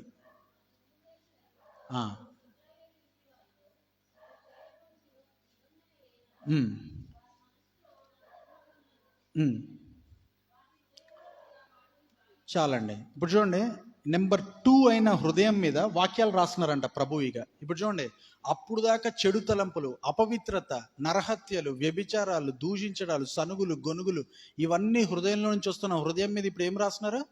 ఆయన వాక్యాలు రాస్తున్నారంట. ఈ వాక్యాలు రాస్తున్నంతసేపు ఇక హృదయం చెడు ఆలోచించగలదా అండి? ఇక నీకేమన్నా అనిపిస్తే వాక్యమే బయటకు వస్తూ ఉంది నోట్లో నుంచి. ఏంటి ఎప్పుడు చూడు బైబిల్ చెప్తా ఉంటారంట కొద్దిమందికి, ఎందుకంటే వాళ్ళ హృదయాల్లో వాక్యమే రాసి ఉంది. వాక్యం నీ హృదయంలో ఉన్నదాన్ని బట్టి కదా నీ నోరు మాట్లాడేది. నువ్వు హృదయంలో నమ్మిన దాన్ని బట్టి కదా నువ్వు యేసుక్రీస్తు ప్రభువుని ఒప్పుకున్నది. నీ హృదయంలో వాక్యం ఉంటే వాక్యమే బయటికి వస్తుంది నోట్లో నుంచి. హృదయంలో వాక్యం లేనప్పుడు బయట పిచ్చి పిచ్చి మాట్లాడుతూ ఉంటాం మనం. ఎన్నో వాక్యాలు ఇప్పుడు చూడండి, నేను ఎన్నో వాక్యాలని నాకు నేనుగా పుట్టించేసాయి. ఇప్పుడు ఒక రకంగా ఎన్నో శబ్దాలు బయటికి వచ్చేసాయి. అవన్నీ కూడా నా హృదయంలో లేవనుకోండి, నేను ఇట్లా ఉండను. ఇక్కడ నుంచొని ఈ చర్చ్లో ఇట్లా చెప్పలేను నేను. ఆబ్వియస్లీ వేరే విషయాలు మాట్లాడుకుంటూ ఉంటాను నేను బయటికి వెళ్ళిపోయి. అందుకే మనకి వాక్యాలు లేనప్పుడు మన నోరు ఎప్పుడు కూడా కాచుకొని ఉండాలి, నోరు మూసుకొని ఉండడం బెటర్. వాక్యం ఉంటే నోరు తెరిచి చెప్దాం. యేసుక్రీస్తు ప్రభు వారిని ఒప్పుకొని ఉంటే నోరు తెరిచి చెప్దాం ఆయనే నిజరక్షకుడని. లేకపోతే నోరు మూసుకొని ఉందాం. లోకం పరమైన వాక్యాలు అవసరం లేదు కదా మనకి. ఒకసారి 10:16 కూడా చూద్దామండి. హెబ్రీ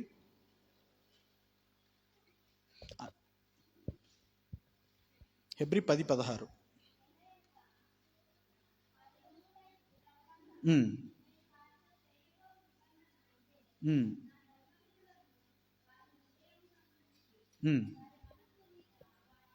చాలండి. ఇప్పుడు దేని మీద రాస్తారంట?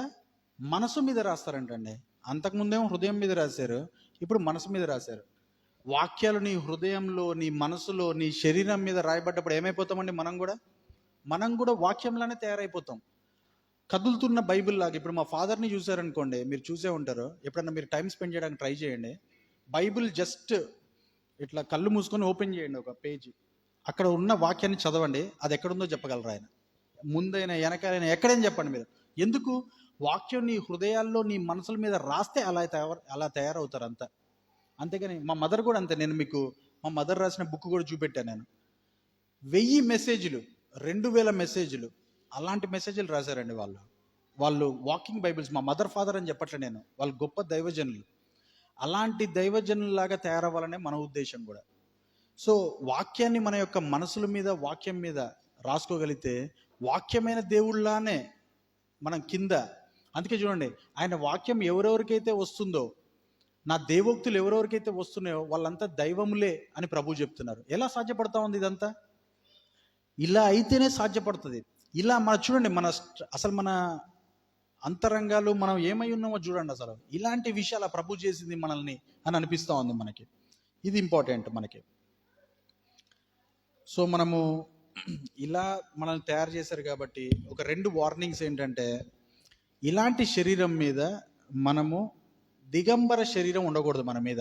చూడండి, రిచ్ అవుతున్న కొద్దీ, లేకపోతే లోకంలో ఉన్న కొద్దీ, ధనవంతులు అవుతున్న కొద్దీ, లేకపోతే ఉన్న కొద్దీ మన యొక్క వస్త్రాలు ఎలా ఉంటాయంటే ఫుల్గా ఉండవు, ప్రభుల్లో ఉన్నట్టు ఉండవు అనమాట. కాకపోతే మన చర్చిలో లక్కీగా అందరూ మంచిగా ఉన్నాం. మీరు ఒకవేళ సిటీస్కి, అదర్ కంట్రీస్ చర్చెస్ మనం చూసినప్పుడు ఏమవుతుందంటే, ఇతర దేశాల చర్చిలు వాళ్ళు ఎదుగుతున్న కొద్దీ దాన్ని ఏమంటారంటే నేకెడ్నెస్, దిగంబరతాన్ని చూపెట్టకూడదు మనం.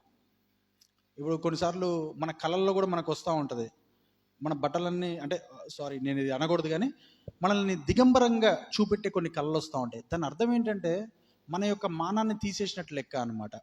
అంటే మన పరువు ఏం లేదు, ఇంకా పరువు పోయింది అనుకుంటా ఉంటాం అనమాట. అందుకే ప్రభు వాక్యం దగ్గరికి వెళ్తున్నప్పుడు ఫుల్లీ క్లోత్డ్ అటైర్లో ఉండాలా, పర్ఫెక్ట్లీ క్లోత్డ్, పైనుంచి మెడ నుంచి కాలు వరకు కూడా పర్ఫెక్ట్లీ కవర్డ్ క్లోత్స్ వేసుకోవాలని చెప్పి మనకి మార్కు సువార్త 14:51-52లో ప్రభువును ఒక అతను వెంబడిస్తూ ఉంటాడు.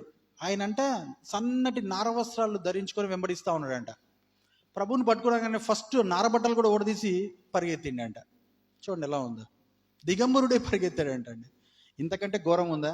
మనం ఇన్ని నేర్చుకుంటూ, ఇన్ని సర్వాంగ కవచాన్ని ధరించుకుంటూ, ఇన్ని లేయర్స్లో కదండి, ఇన్ని లేయర్స్లో మనము నేర్చుకుంటూ మన యొక్క వాక్యోపదేశంతో మనం మిళితమవుతున్న మనము దిగంబరులమయ్యే ఛాన్స్ లేదు, దిగంబరత్వానికి ఛాన్స్ లేదన్నమాట. ఇంకో మాట కూడా ప్రభు ఏమంటున్నారంటే, భ్రష్ట మనసుకి అప్పచెప్పొద్దు. అటు చివరి ఉందే సాతాను, ముందు నుంచి నరహంతకుడే, ఆయన యందు సత్యమే లేదంట. చూడండి ఎలా ఉందో. ప్రభు తనకి ఇష్టంగా చేసుకున్న సౌందర్యవంతుడే సాతాను కూడా. జ్ఞానే, సంపూర్ణ సౌందర్యం ఉందంట ఆయనలో, జ్ఞాని. మళ్ళీ ఆయనంత జ్ఞానం ఎవరికీ లేదు మళ్ళీ, కానీ ఆయన పడిపోయింది కాబట్టి. ఎందుకు? ఆయనకి భ్రష్ట మనసు ఉంది కాబట్టి. అలాంటి భ్రష్ట మనసు దిక్కు మనం వెళ్ళకూడదు. మన హృదయాన్ని కఠినపరుచుకోకూడదు, హృదయాన్ని రాయిలా చేసుకోకూడదు. ప్రతి విషయాన్ని వినటానికి మనము దాన్ని మెత్తటి మనసులుగా చేయాలి. అప్పుడు నీ ఫ్లెక్సిబిలిటీలో నువ్వు మారి అతీతమైన ఆత్మ ఏంటిదో నీకు అర్థమవుతూ ఉంటుంది. అనేకమైన దర్శనాల ద్వారా ప్రభు ప్రూవ్ చేస్తారు, అనేకమైన లేఖనాల ద్వారా రుజువుపరుస్తారు ప్రభు, అనేకమైన దృష్టాంతాల ద్వారా పౌలు గారు కూడా ఆ యేసే క్రీస్తు అని చెప్పి ప్రూవ్ చేస్తున్నారనమాట. ఇలాంటి విషయాలు అతీతంగా మనం తెలుసుకొని ముందుకు సాగిపోవాలన్నదే మన యొక్క ఆశ. సో ఈ రోజుకి లాస్ట్ వచనంగా కీర్తనలు 31:5 చదువుదామండి. కీర్తనలు 31:5.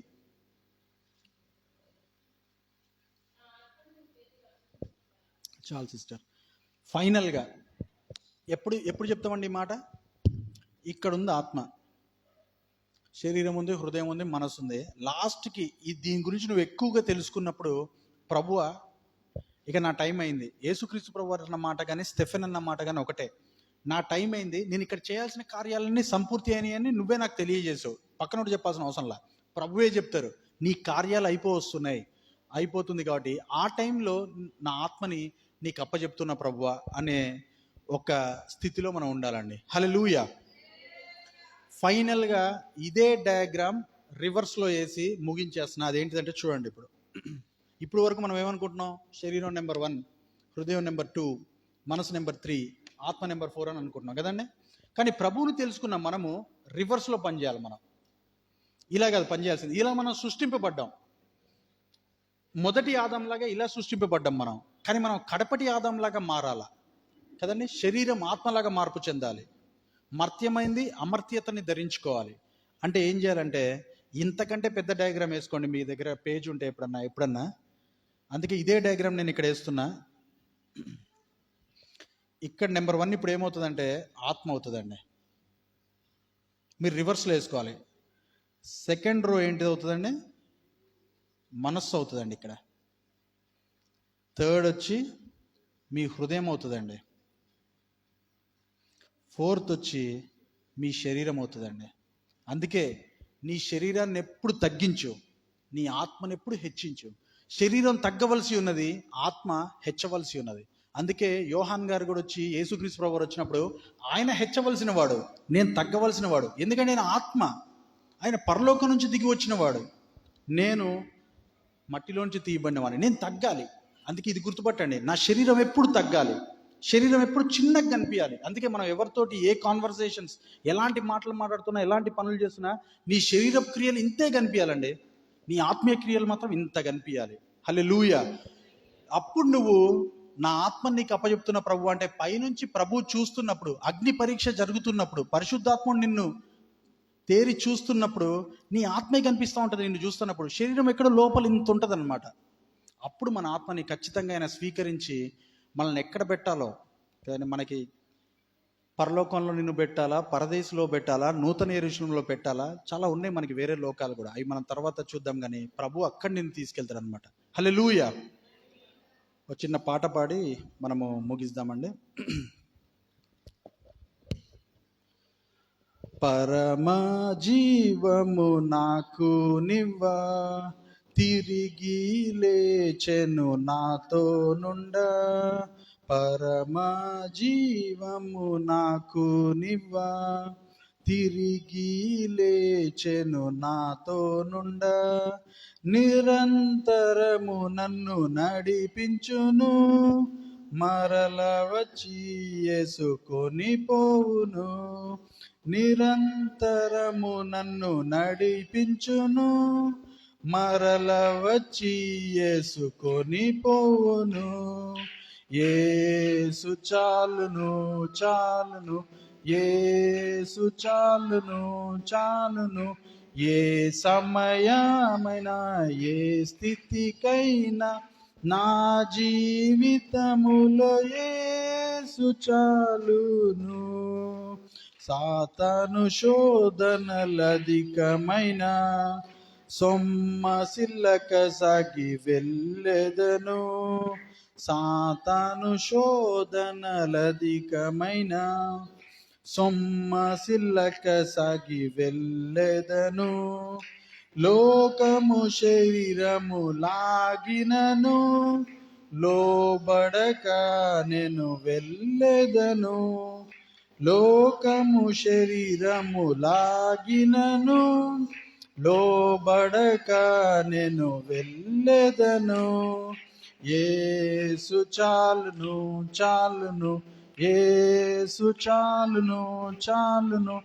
ఏ సమయమైనా ఏ స్థితికైనా నా జీవితములో యేసు చాలును.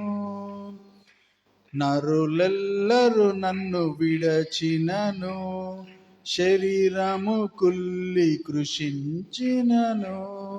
నరులెల్లరూ నన్ను విడచినను, శరీరము కుల్లి కృషించినను. హరించినన్న ఐశ్వర్యము విరోధి వలె నన్ను విడచినను. హరించినన్న ఐశ్వర్యము విరోధి వలె నన్ను విడిచినను. యేసు చాలును చాలును, యేసు చాలును చాలును. ఏ సమయమైనా ఏ స్థితికైనా నా జీవితములో యేసు చాలును. అందరం ఒకసారి లేచి నిలబడదామండి. చెప్పుకున్న వాక్యం గురించి మనం ప్రభువుకి మరి ఒకసారి మన యొక్క స్థితి గురించి, మన మారు మనసు జీవితం గురించి, మన బాప్తిజం జీవితం గురించి ఆయనకు ఒకసారి మొరపెడదాము. అందరం ఒకసారి చేతులు పైకెత్తుదాము. ప్రభువా, నాయన మీ ఆత్మ, జీవము, శరీరము, నాయన మా అంతరంగాల గురించి ఎన్నో విషయాలు మేము తెలుసుకున్నాం నాయన. ప్రభా నాయన, మా శరీరాన్ని నడిపిస్తున్న దేవా, నాయన దాన్ని కాచి కాపాడి రక్షించండి నాయన. ప్రభా శరీరంలో ఉన్న పాప నియమం దిక్కు మమ్మల్ని నాయన తీసుకెళ్ళనివ్వకుండా ఆత్మ యొక్క దైవ నియమం దిక్కే మమ్మల్ని నడిపించే భాగ్యాన్ని అనుగ్రహించండి నాయన. ప్రభా శరీరము ఎప్పుడు తగ్గాలి నాయన. ప్రభా మా ఆత్మే హెచ్చించాలి నాయన. ప్రభా మీరే నాయన. ప్రభా మా ఆత్మని హెచ్చింపజేయండి నాయన. ప్రభా మీ ఆత్మ తోడుంటేనే ఇది జరుగుతుంది నాయన. ప్రభా మీ ఆత్మ కాపుదల, మీ ఆత్మ నింపుదల ఉంటే తప్ప నాయన మా ఆత్మని మేము మీ చేతికి అప్పగించుకోలేం నాయన. ప్రభా ఈ శరీరాన్ని బలహీనపరుచుకుంటాం నాయన. ప్రభా నలగొట్టుకుంటాం నాయన. ప్రభా నిష్ప్రయోజనంగా చేసుకుంటాం నాయన. ప్రభా తద్వారా నీ ఆత్మక్రియలే జరిగించే భాగ్యాన్ని అనుగ్రహించండి నాయన. ప్రభా అలానే హృదయం అనేకమైన ఆలోచనలతోటి, దురాలోచనలతోటి, నరహత్యలతోటి, వ్యభిచారాలతోటి తను ఆలోచిస్తూ ఉండగా నాయన. ప్రభా హృదయం మీద మీ వాక్యాలతో నింపండి నాయన. ప్రభా మీకే హల్లెలూయా స్తోత్రం నాయన. ప్రభా మీ వాక్యాలతో హృదయాన్ని నింపండి నాయన. ప్రభా అలానే కూడా మనసు కూడా నాయన. ప్రభా మిమ్మల్ని మీ మీదే మనసు ఉంచే భాగ్యాన్ని అనుగ్రహించండి నాయన. ప్రభా మనసు మీద కూడా మీ వాక్యాలతో నింపండి నాయన. ప్రభా ప్రభువా మేము నాయన ప్రభా మనుషులమై ఉంటుండగా ఇన్ని విషయాలు అర్థం చేసుకొని నాయన ప్రభా మీ ఆత్మ నింపుదలలో ఉండండి. భార్యాభర్తల్లో ఉంటున్న మేము కూడా మా శరీరము, హృదయము నాయన కలిసి ఏకత్వంతో మనసు దగ్గరికి వెళ్ళే భాగ్యాన్ని అనుగ్రహించండి నాయన. ప్రభా ఎవరెవరైతే సింగిల్గా ఉంటున్నామో మేమందరం కూడా మీరే భర్తగా నాయన ఉంటూ మమ్మల్ని అందరూ నడిపించండి నాయన ప్రభా. నాయన తండ్రి, మీరు శరీరాన్ని సరిదిద్దండి నాయన ప్రభా. కుమారుడా, మా యొక్క హృదయాన్ని నాయన శుభ్రపరచండి, శుద్ధీకరించండి. శుద్ధ హృదయమే మిమ్మల్ని చూస్తుంది అని చెప్తున్నారు ప్రభా. మీకే ఎంతో ధన్యతనైనా ప్రభా. మేము ధన్యులుగా ఉండే భాగ్యాన్ని అనుగ్రహించండి నాయన ప్రభా. అలాగే నాయన ప్రభా, పరిశుద్ధాత్మదేవ మీ యందు ముద్రింపబడి ఉన్నాం నాయన ప్రభా. మీరే మీ ఆత్మాను సంచకరువును మాలో దయచేసి నాయన మా నిరీక్షణ అయిన యేసుక్రీస్తు ప్రభు రాకడ పర్యంతం నాయన ప్రభా, మా మనసుని ఆయన పైన కేంద్రీకరించి మా ఆత్మ, జీవము, శరీరము నిందారహితంగా ఉండే భాగ్యాన్ని మాకు అనుగ్రహించమని మా ప్రభువైన యేసుక్రీస్తు ద్వారా వేడుకొంచున్నాం తండ్రి. ఆమెన్. హల్లెలూయా. అందరికీ ప్రైజ్ ది లార్డ్.